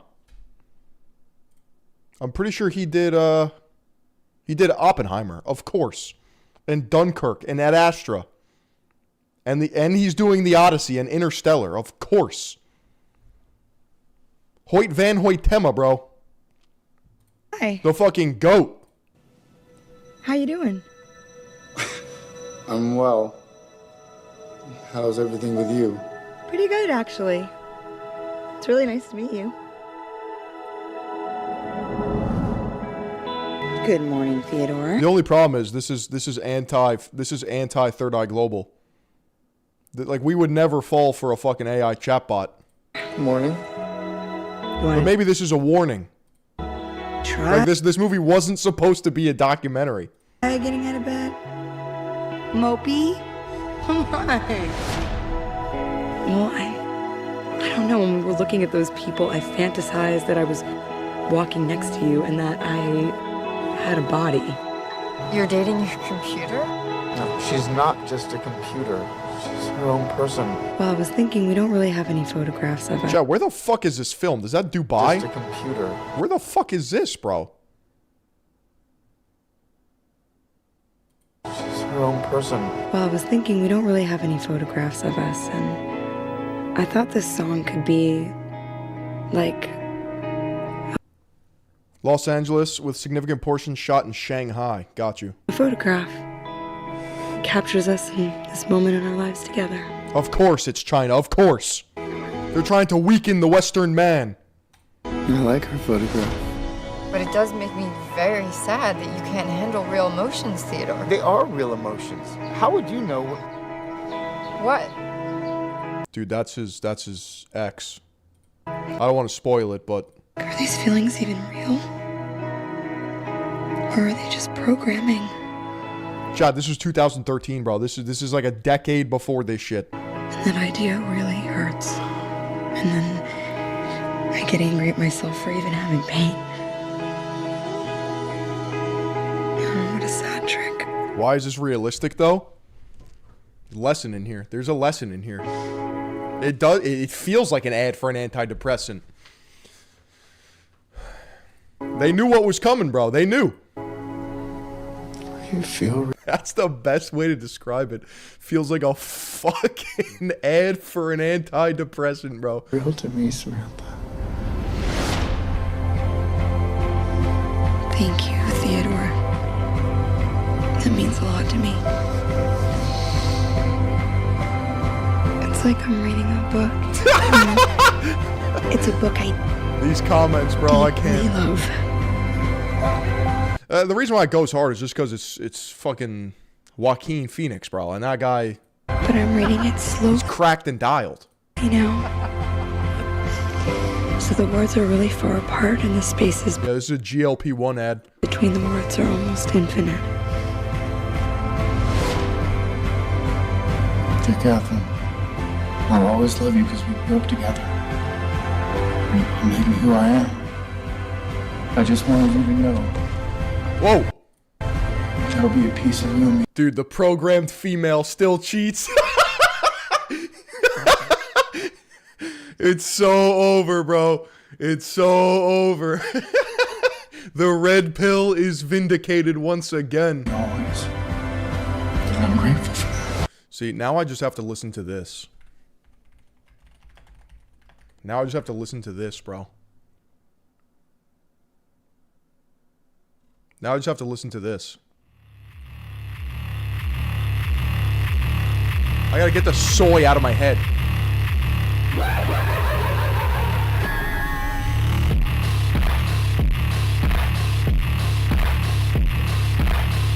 I need some audio TRT.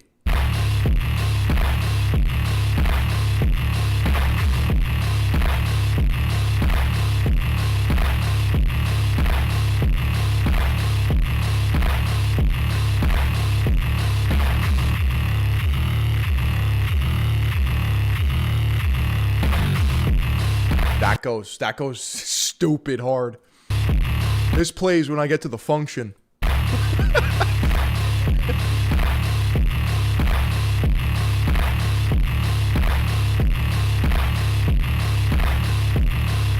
So true. See, I wonder if you play this, right, over the her edit. Like watch this. Now watch this, okay?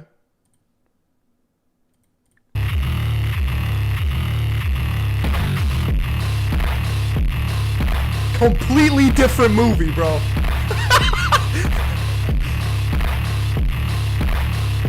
Now he's locked in. Now he's a member of Third Eye Global. Now it's him.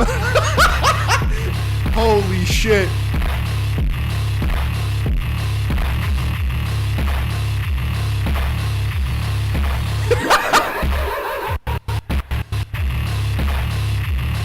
Bro, this... Why does that go so hard now? Now it's a villain arc, bro.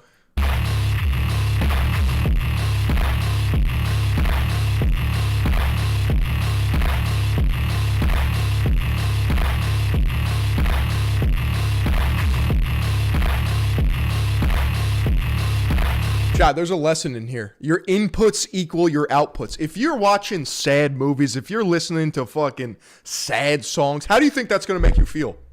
How do you think that's going to make you feel, bro? There's a lesson here.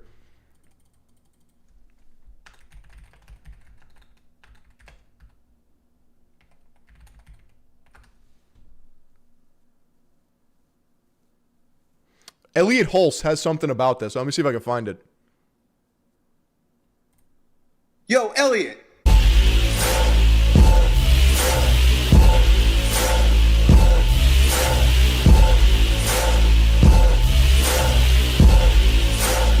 Hey, what's up? So I got another question about posture from our buddy Hans in Sweden. So the typical question that comes from someone with poor posture is, Elliot, how do I fix my rounded upper back? My lower back, it hyperextends, my butt sticks out, and it kind of look like this, right? They've got what's called upper cross coupled with... Dude, wow. He's wearing the Certified Health Nut t-shirt. Do you guys know who the Certified Health Nut is? This is going to blow your fucking mind.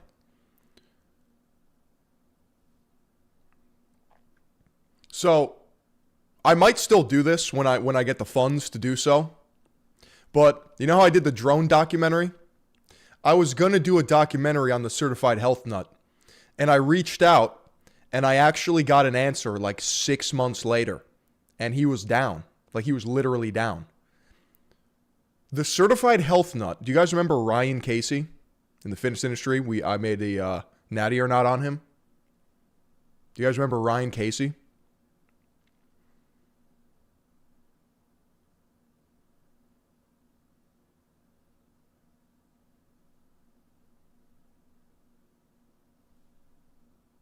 You guys remember Ryan Casey? Nobody remembers Ryan Casey? Well, he has an uncle. He has an uncle named Troy Casey, who's the Certified Health Nut. And the Certified Health Nut is quite literally the most esoteric fitness... I'm not even going to call him an influencer.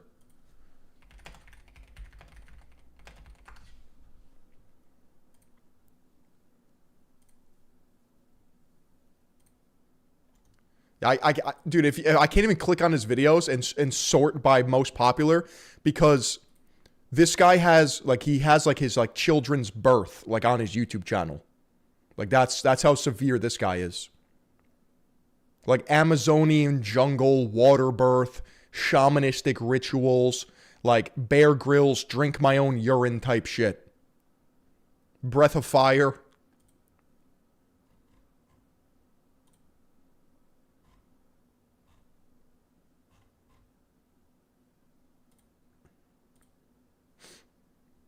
Considered essential for optimal health. Well, let's define But he's like out there. like out there with health and optimization.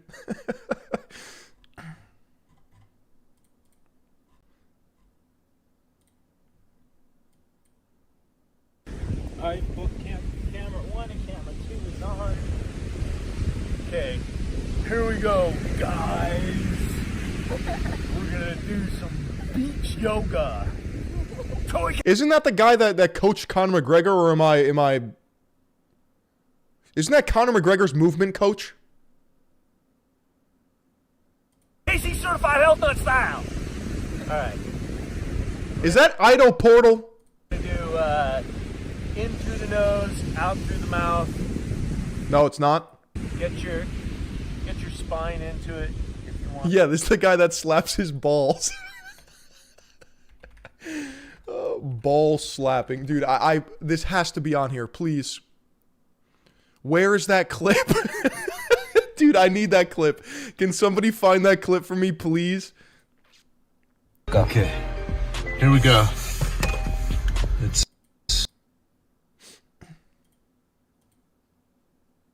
breath of fire. Here we go. Clear the Yeah, so I was gonna do a documentary and just like follow him around and just like get to the bottom of his philosophy. I feel like that would be insane. That would be so sick. I got a meeting at the top of the hour.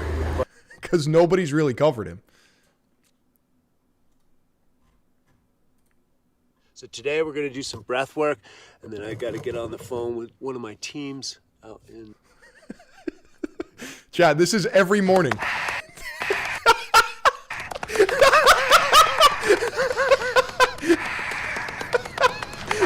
I'm not sure how this is going to help us find our cause, but I trust the process. It's gonna clear the channels. Then the third eye is gonna beam up, and you get the transmission down from God, and you're gonna go out and create exactly what the people need. Heal the people. Hell yeah. You gotta breathe. I'll try again, I got it. Breathe, breathe.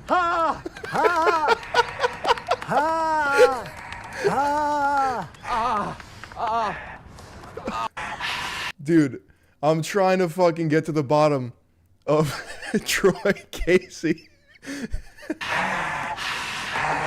I seen these Japanese chicks jump on this Asian guy's balls, so I think the body can handle anything.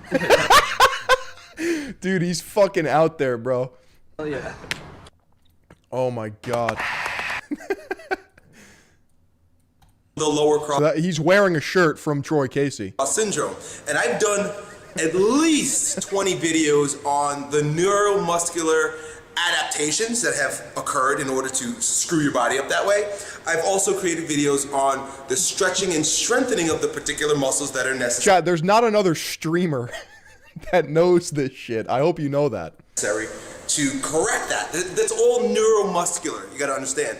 And if you search my channel, I also have videos on another channel that I should probably bring over to this one that are specific to correcting what I call that dominant. I'm giving you elite ball slapping knowledge, bro.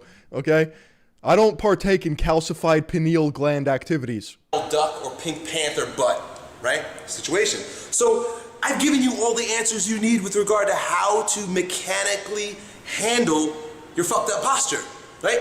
Neuromuscularly. Now, if you're familiar with my 4 layers of strength, you know that it doesn't stop right there, that neuromuscular strength is the most superficial of 4 layers of strength. So I'm going to give you a few ideas in the 2nd and 3rd layer of strength that might support you, or at least give you something to think about, right? Because the thing is with the neuromuscular system or layer of strength is that it's very... For as crazy as Elliot Hulse is, or was, I feel like his strength knowledge and training protocols were also like decades ahead. Obvious. It's very clear. You look at the muscle and you're like, boom, all right, the pec minor's tight. We got to stretch that sucker. We also know that the subscapularis, the muscles that add up the scapular, are all weak. So we got to strengthen those suckers. Like, this is what science-based lifting should have been. This is what it was. It's all very obvious. But physiological strength and energetic strength aren't that simple. So, for example, physiologically, a part of the reason why you might have the anterior pelvic tilt, right? It's been proposed, and there are a lot of different ideas about this, that posture emanates from the core, right? So the dysfunction begins down here, right? You're just seeing the results of it up there, right? So if you're at home, tip your hips forward, stick your butt out, and see what happens to the rest of your body. You start rounding forward, you gotta pick your head up, and then everything else kind of falls out of place, right? It's just one idea of the origins of dysfunctional posture. But let's say that's a situation, you've got that anterior pelvic tilt, right? A part of the reasons why you have that anterior pelvic tilt, right, is because your deep abdominal wall is dysfunctional. In other words, the muscles in your abdominal wall... This is all true, by the way. Your abdominals, right? Your transversus abdominis, in particular, and your pelvic floor are not working. They have motosensory amnesia. They don't turn on. And a part of the reason why they might not turn on is because you may be eating foods that irritate your gut lining that create viscerosomatic inhibition. All that means... I don't know about that. ...is that the organ is irritated and it's on the same neurotic loop as the muscle, and so the muscle goes to sleep. So the foods you're eating are making the muscles weak in your stomach. He lost me. Do you see this? But maybe. I don't know. Are you following me? Do you understand? So it could be a physiological dysfunction. Your posture's all fucked up because of the food you're eating, right? And that sounds crazy, but do you see how I just took you down that journey? That's physiological strength, and it's something we've got to consider. If I look at you, see, the thing is, I give you guys answers without being able to assess you. If I had you here and I looked at you and I was able to get an idea of what kind of person you are, right? What's his credentials? He's strong as absolute fuck. I want to see his old school training stuff.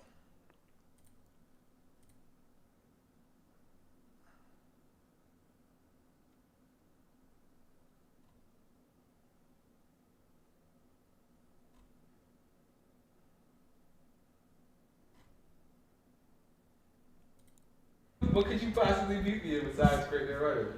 Nothing's strong.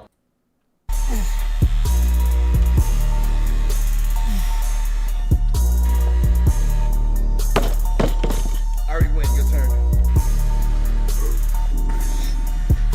He's a classic strength and conditioning coach, and I feel like when like strength and conditioning coaches are actually like performance based lifters, like they're old school, and they don't care about like muscles. They care about just like output. It's like that guy. This guy, another like specimen.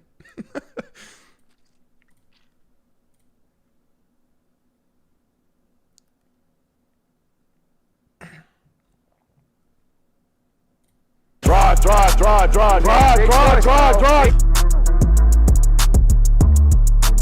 All right, what's going on, guys? Welcome back to another. Like, Phil Daru is the science-based lifter. Like, this is what it should be. The video. I got Wyatt here with me. We got Gabe Neighbors in here today, NFL running back, fullback, slot guys. Really focus on the front side of his kinetic chain, okay? So the front side mechanics is gonna be crucial today. So we're gonna get into this here, get into this dynamic warm-up, get him shocked, get him going, get that blood flowing. And then my boy Phil here, it's really gonna f him up a little bit. So we're gonna do some strength work, we're gonna go contrast. We're also gonna do some build work too as well because he has some time to get ready. So follow along, let's do this. A-skip, staying upright, stay nice and tall. Focus on the dorsiflexion part of your foot, okay? Stay up. Work on staying under your All body. movements used for a purpose with Daru. Yeah, I mean, like this is Body here, okay? There it is. Good, nice and controlled and fast. Good, brother. Keep going. My boy. Yo, is that my boy Philion? All the way down to Nah, it's Phil Daru, bro. the last rack. Transition out into B-skip. That foot out. Again, dorsiflexion. Scrape that ground. There it is. Good. Nice and controlled. Stay under your body. Boom, boom, boom, boom. There it is. Dexterity now. Up, out, alternating. Up, Chad, have you tried to do this? It's hard as fuck. out, up, out. That's the rhythm right there. Stay within that frame. Focus on the Chad, if you're not doing a little gay dance, you're not warming up properly. dorsiflexion, even when you go out. Up, out, up, out. There you go. Good. Single leg now. So stay I mean, a lot of this stuff, it's a dynamic warm-up. It's meant to prime your nervous system because you're dealing with explosive athletes as opposed to science-based lifters that don't even fucking move. In your frame, nice and smooth transition, but control speed, right? Let's go right leg only, turn around, come back with the left. We're going A skip. Up, up. There you go. Good job, boys. Stay tall. Bop, bop. Keep that toe up. Keep your toe up. This is the most trust me, bro, fitness review stream ever. No, this is actually like, this is the correct fitness review stream. Like, you're in the right place. You just don't know it yet. There you go. Right leg going down. Left leg coming back. Stay tall. Snap the foot down. Keep the foot in dorsiflexion. Snap it down. Stay with me for each one, because by the time you get to the third. Right here, you're gonna jump through, land on 2 feet. So it'll be broad jump, get out as far as you can. Let's get a marker down too. So horizontal force displacement, right? You're gonna drive fast, right? You're going in more of a higher force, and then we're gonna go higher dynamic. Use what you did here, produce power with the same motion. Don't get too close like this, because then you lose your lats. Go right to here, just like you're gonna do a bench or like a dumbbell press. Keep your lats engaged, abs tight, let's run it. Explode out, hit it, drive, push. Rest. Front foot on the line. This is what Jeff Nippert and Mr. Mike wish they were. Well, the problem is this is not as glamorous, right? It's ugly. It's unorthodox in most people's mind. They don't have the equipment for it. They don't have the trainers for it. This is specialization at the highest level. This guy's NFL pre-training. Load the hip, push off, stick on 2. Back up, let's do it again. Other side now, switch legs. Use a counter movement. Come up here, load, get long, and then drop down and go. Remember, loose, and then explode. Stay loose, stay loose, stay loose. Now whip it down and go. There you go. Now remember, you did that after you did this, okay? Take it easy. What you want is that stretch reflex. So as you come down, give me a little bit of knee bend, but that heel's gonna come off. So you'll stretch that calf, that soleus, right? Use that and propel out. What you don't want is this. Don't be flat-footed on the backside leg, right? You're good there. Bring it up if you want, if you feel that's more comfortable. You wanna feel like a spring. So coil yourself up and take off. Drive that drive it. Good. I want you to stay low to the ground. You gotta go a little vertical, but you still want horizontal. Drive your feet through. Keep those heels low, just like you're doing on the prowler. Come on. What is he training for? NFL. There you go. He plays football professionally. Okay, you held your breath. You heard that? Let it out. Bro. Hit it. Explode. Leg drop, no. leg drive. Go, relax. What are you feeling first when you push? You feeling your upper body? Get tight with your upper body and then use your legs first. It's gonna be slower in the beginning because you don't get momentum. This is S tier oblique exercise, by the way. S tier. Good. One more. Relax, good. Reach a little bit lower, right there, good. Good, turn just a little bit more. Yep, now drive the knee to me. Yeah, right there, now drive it up. Good, hold it right there, flex the ankle. Flex the ankle, there you go. Hold, serratus and oblique, right there. Good, lift your hip higher. There it is, good. Good, hold that, hold it. Warm up, we went through the strength portion, and then we ran out here, ran some routes. We covered all the bases for him today. He's going to be a way more functional athlete after today, and he just needs to continue to come in, and we just need to keep on top of what he's doing. Yeah, we see some good things that. Chat, my goal is to finish renovating the garage gym, and then just turn myself into a fucking mutant. That's the goal. We can start to integrate in when it comes down to posture, when it comes down to movement, mobility, and again, just keeping him with the basics in some capacity, building up some strength and building up his ability to produce force and absorb force is a key. Obviously, Wyatt's doing a great job with him when it comes down to his skills and being able to get out of the break. So make sure you follow Wyatt. Again, what's your Instagram? Coach Wyatt.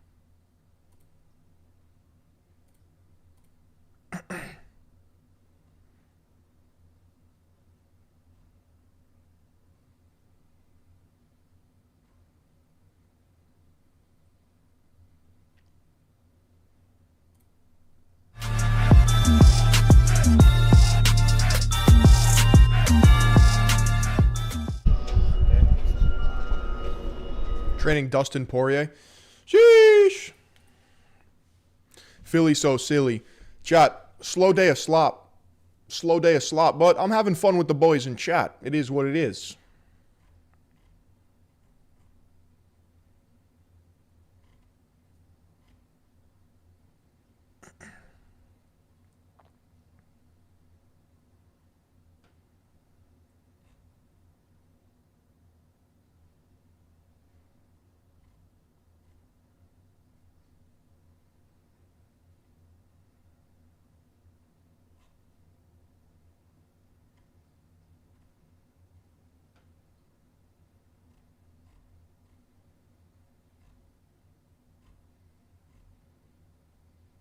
Any advice from movement bag training? What do you mean movement bag?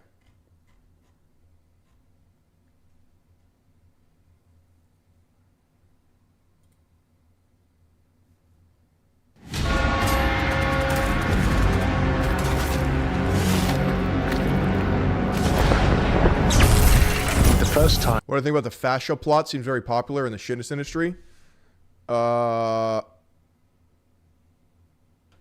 It's overrated. I mean, fascia is important, but it's not the be-all, end-all. I worked on a video game was 30 years ago this year. I spent a day in full makeup and costume.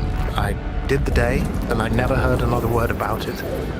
30 years later, here we are.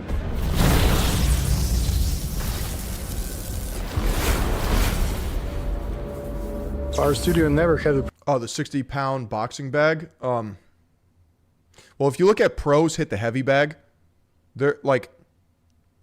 There's a couple things to keep in mind, right? Head movement, which is hard to do. If anything, that's where I struggle the most. Follow, like, not every strike has to be a fucking, like a kill shot. Otherwise, you'll just gas the fuck out. Number two, you have to reset the swing of the bag with, like, lighter taps. Like, if you look at...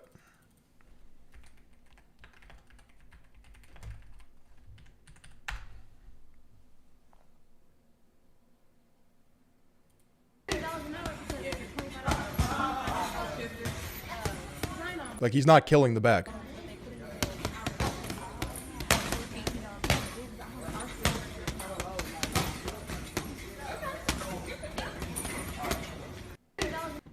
But he probably will rip it.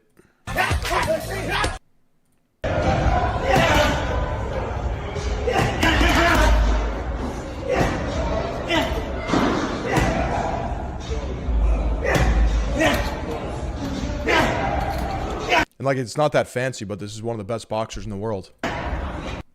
Or if you look at Floyd Mayweather,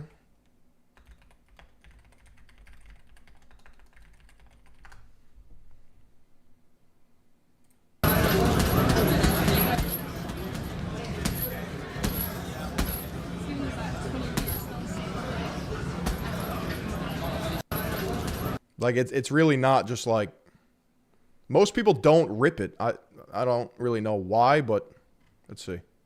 How about you? No, we got accessories. FloydMayweather.com. Follow me every day. Come into my life. Ambidextrous. I count the money with both hands. Ambidextrous. I count the money with both hands. If it ain't about the money, then what's it about?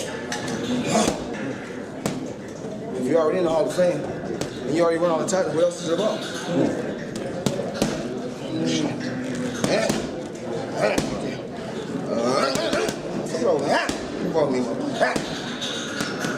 MMA gloves or boxing gloves? Boxing gloves all day. Turn right hand. Oh, right there.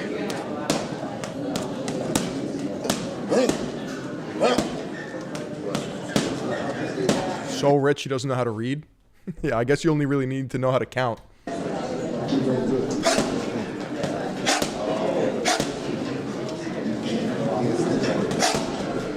Any other questions, chat? Any other brain busters?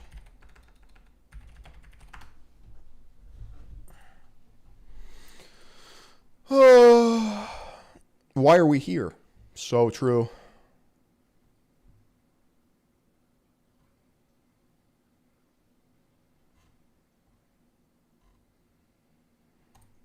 My legs feel massive, bruv, right now. Well, because of shorts. I know my legs are big when these shorts are tight on my legs. Oh, yeah? No, these never stay up. Yeah, they're up there. All right, guys, so check it out. We got Jake Boswick back in the building. Today, we're going to go ahead and do his GPP pre-camp training. We're working triphasic. This is the first week at Eccentrics. We're going to start off with low-level plyometrics, and then we're going to transition into upper body eccentric training. We're going to use the floor press for that with some chain load, and then we're going to go accessories for the shoulders, back, triceps, biceps, and then finish up with the rower for 500 calories. Let's get into it. What's the difference with the different types of gloves in boxing? Just the weight.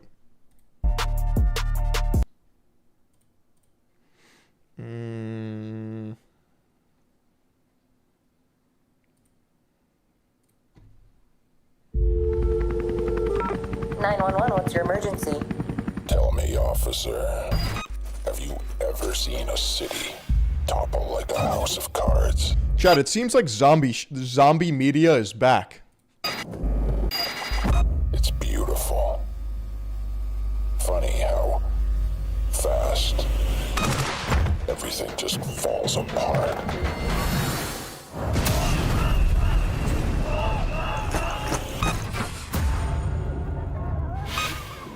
But we're not so different. We all break. Eventually, some just make a little more noise doing it. I guess this isn't zombies, though.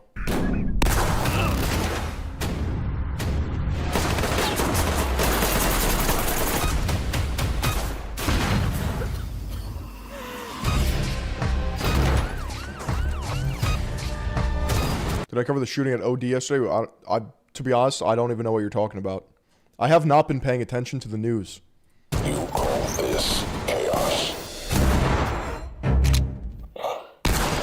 I think of it as more of a correction.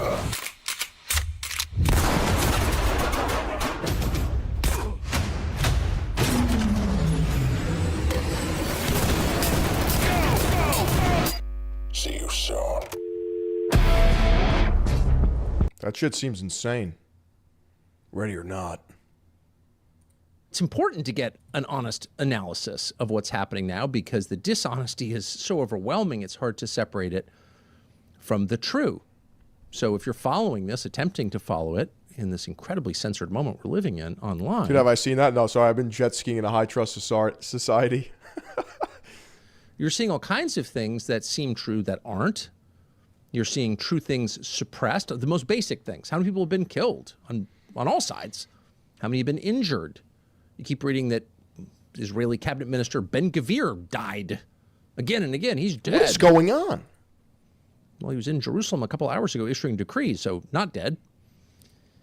Et cetera, et cetera, et cetera. Basic facts like what's the physical damage to all of these countries sucked into this conflict you can't find because that information has been censored by those countries in which it took place, and by American social media companies. So it's really hard to know what's true. Everybody involved in this conflict has a strong incentive to lie and to spin.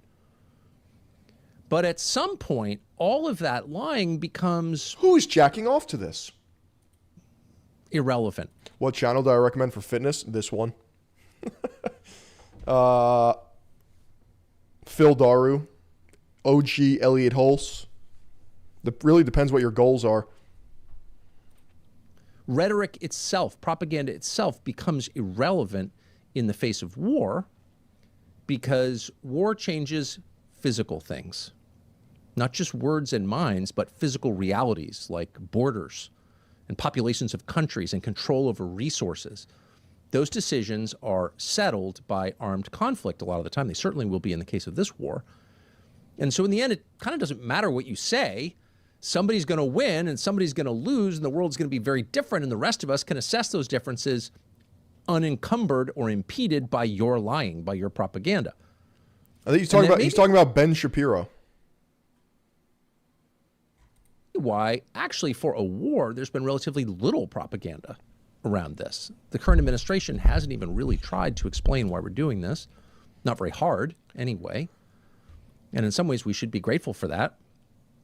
It's a sign of respect not to lie to people too aggressively. The President of the United States today said on camera, we're thinking about using nukes against Iran. He said we could eliminate Iran, make it uninhabitable forever in an hour. We have weapons that can do that. Well, those are nuclear weapons. The President of the United States just saying out loud, if this gets more intense, we could nuke them. Now, you can support that or disagree with that, however you feel about that. You know, it's not often that people are that blunt about what could happen. And again, there's been very little attempt to convince you that we did this in America's national interest. The Secretary of State just came out and said we did it because Israel forced our hand.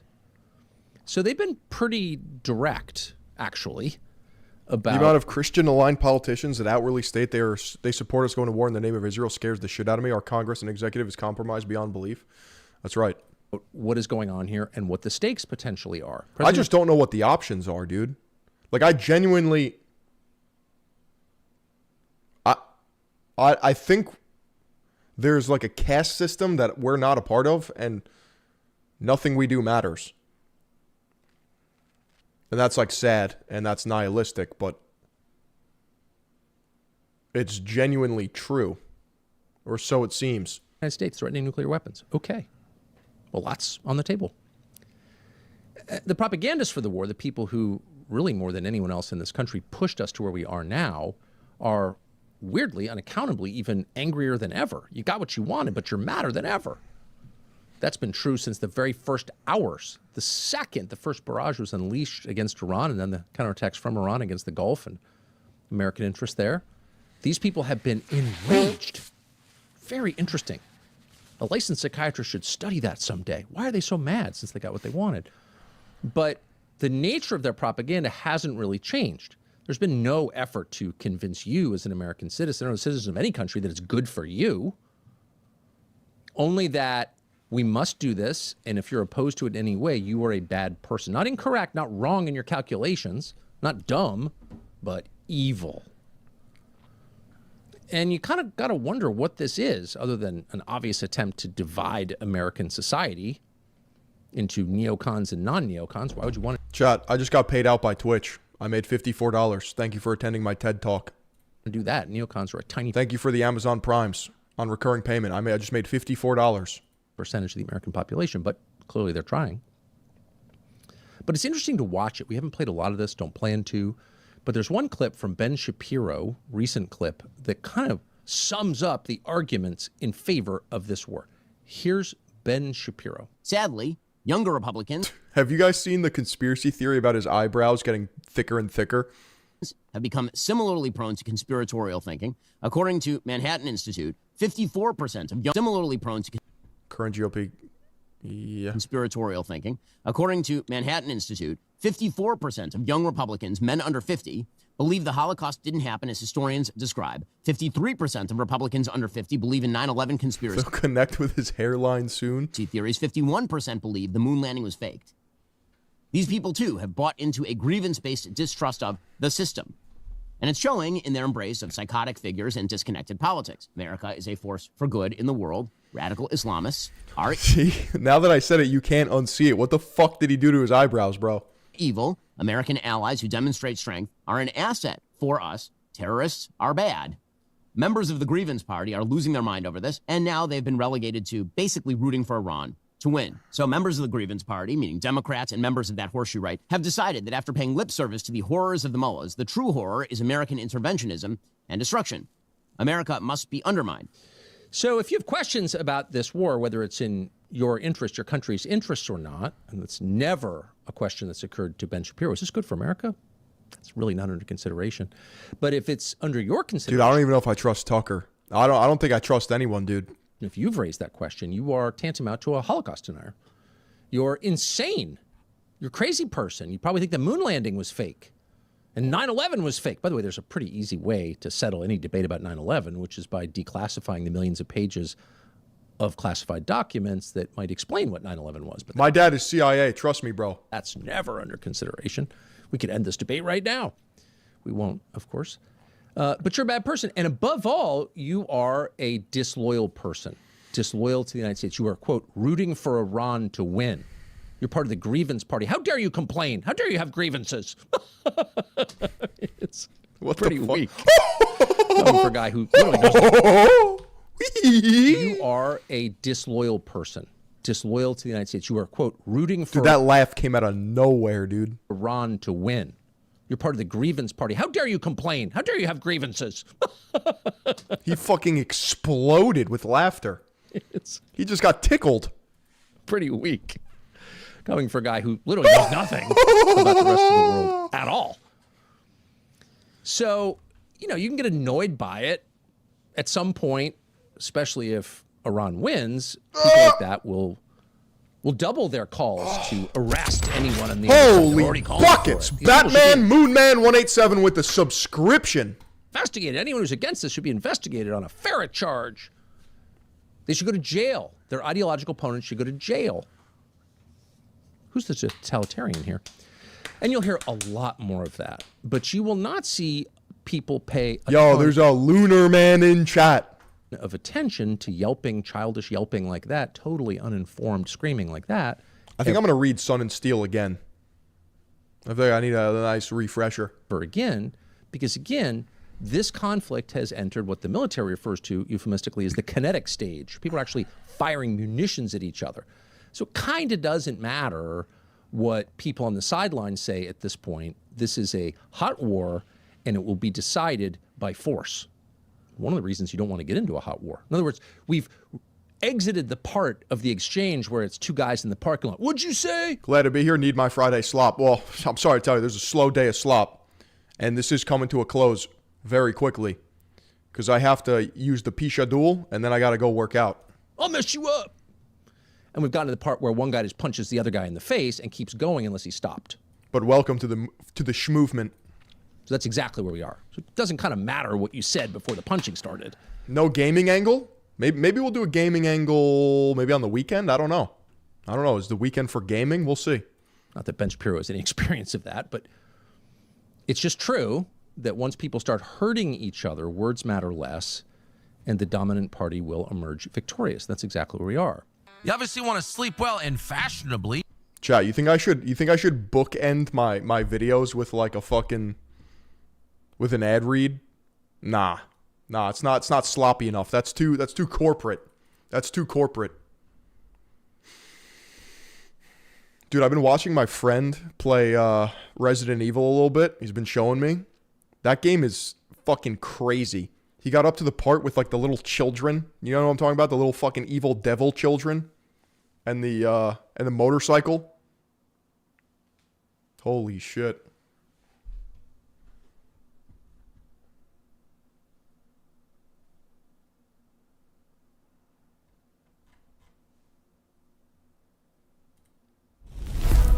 Are Christians required to pledge loyalty to Bibi Netanyahu?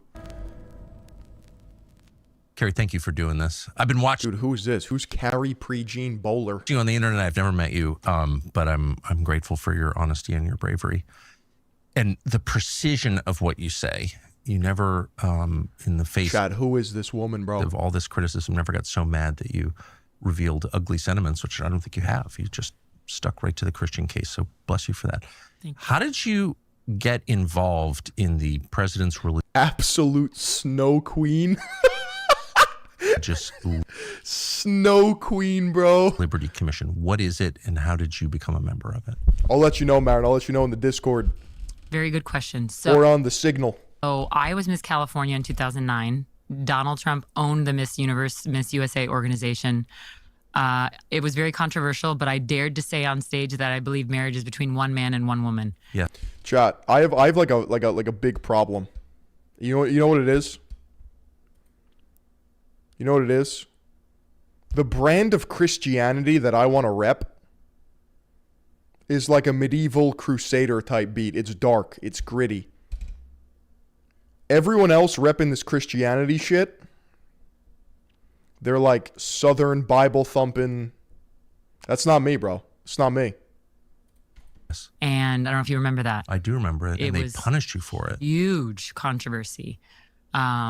That was really before anybody was canceled. So I always tell people I was one of the first to be canceled. The crazy thing is the majority of Californians agreed with you because they're like Mormon coded. You know what I mean? They vote. They voted. Yeah. In a referendum, pretty overwhelming. Yeah. Prop 8, which was.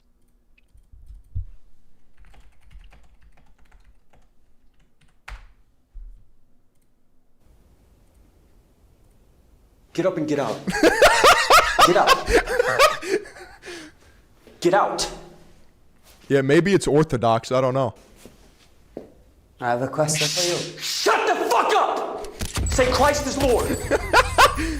Daniel Porsche 911 with the 10. Elaborate, please. Say Christ is Lord. Say it. You say Christ is Lord. Okay. To elaborate, right? There's a breed of American Christians that is Protestant mainly, and It's mega church coded. It watered down the faith. They don't believe in didactic fiction. They believe in demons a little bit too much. They harp on this purity, yet they themselves are hypocrites most of the time. I'm more interested in the philosophical framework of Christianity, the stories, the meaning, the good deeds, the aesthetics. I don't know. I need like a dark, ascetic, hardcore aspect of orthodoxy paired with the resource of the Catholic Church. That's the best way to put it, yeah. Was then invalidated by a judge because democracy is fake. But Exactly. you were saying what most of your I need Gothic Christianity. I need Warhammer Christianity. I need something. fellow Californians believed.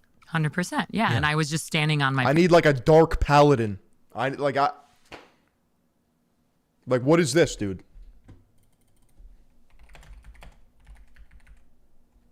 What the fuck is this, dude? What the fuck is this, dude? Pope Leo blesses a block of ice.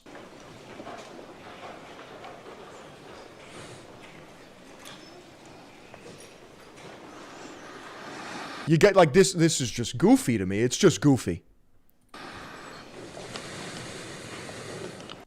Like what the fuck was that? I need this. I need this.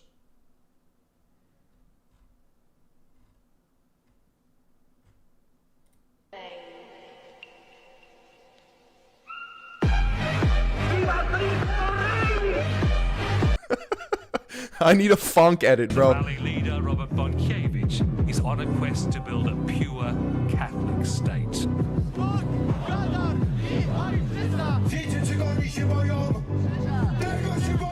Yo, he hits this right here. The Ave, Ave, Christus Rex.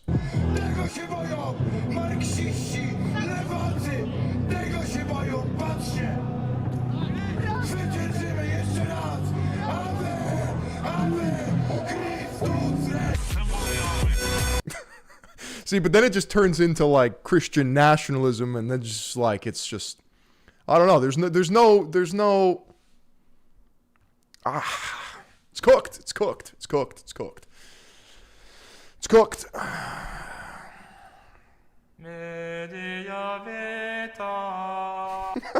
I don't know what I believe, bro. I don't.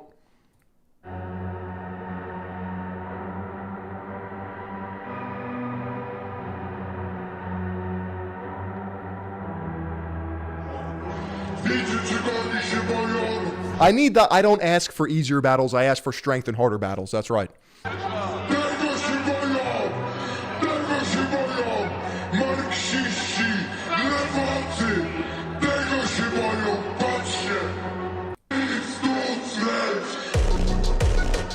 I need thumos. I need thumos. That's right. I need some testosterone. Yeah, I don't know. That's some shit that I gotta think about. Kingdom of Heaven type Christianity. Apparently that movie's a psyop too, no matter how cool Baldwin the Fourth is. Book of Enoch. I think that's apocryphal, right?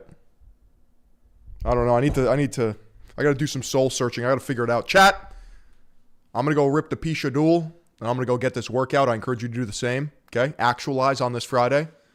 Hang out with your family and friends. And I'll catch you guys in the next one. Stay tuned in the Discord. Holy buckets. We're getting donos. Vibrating Tweaker with the sub. I appreciate you, bro. And you guys stay good. Thank you for another amazing week of streaming. And I'll see you guys in the next one.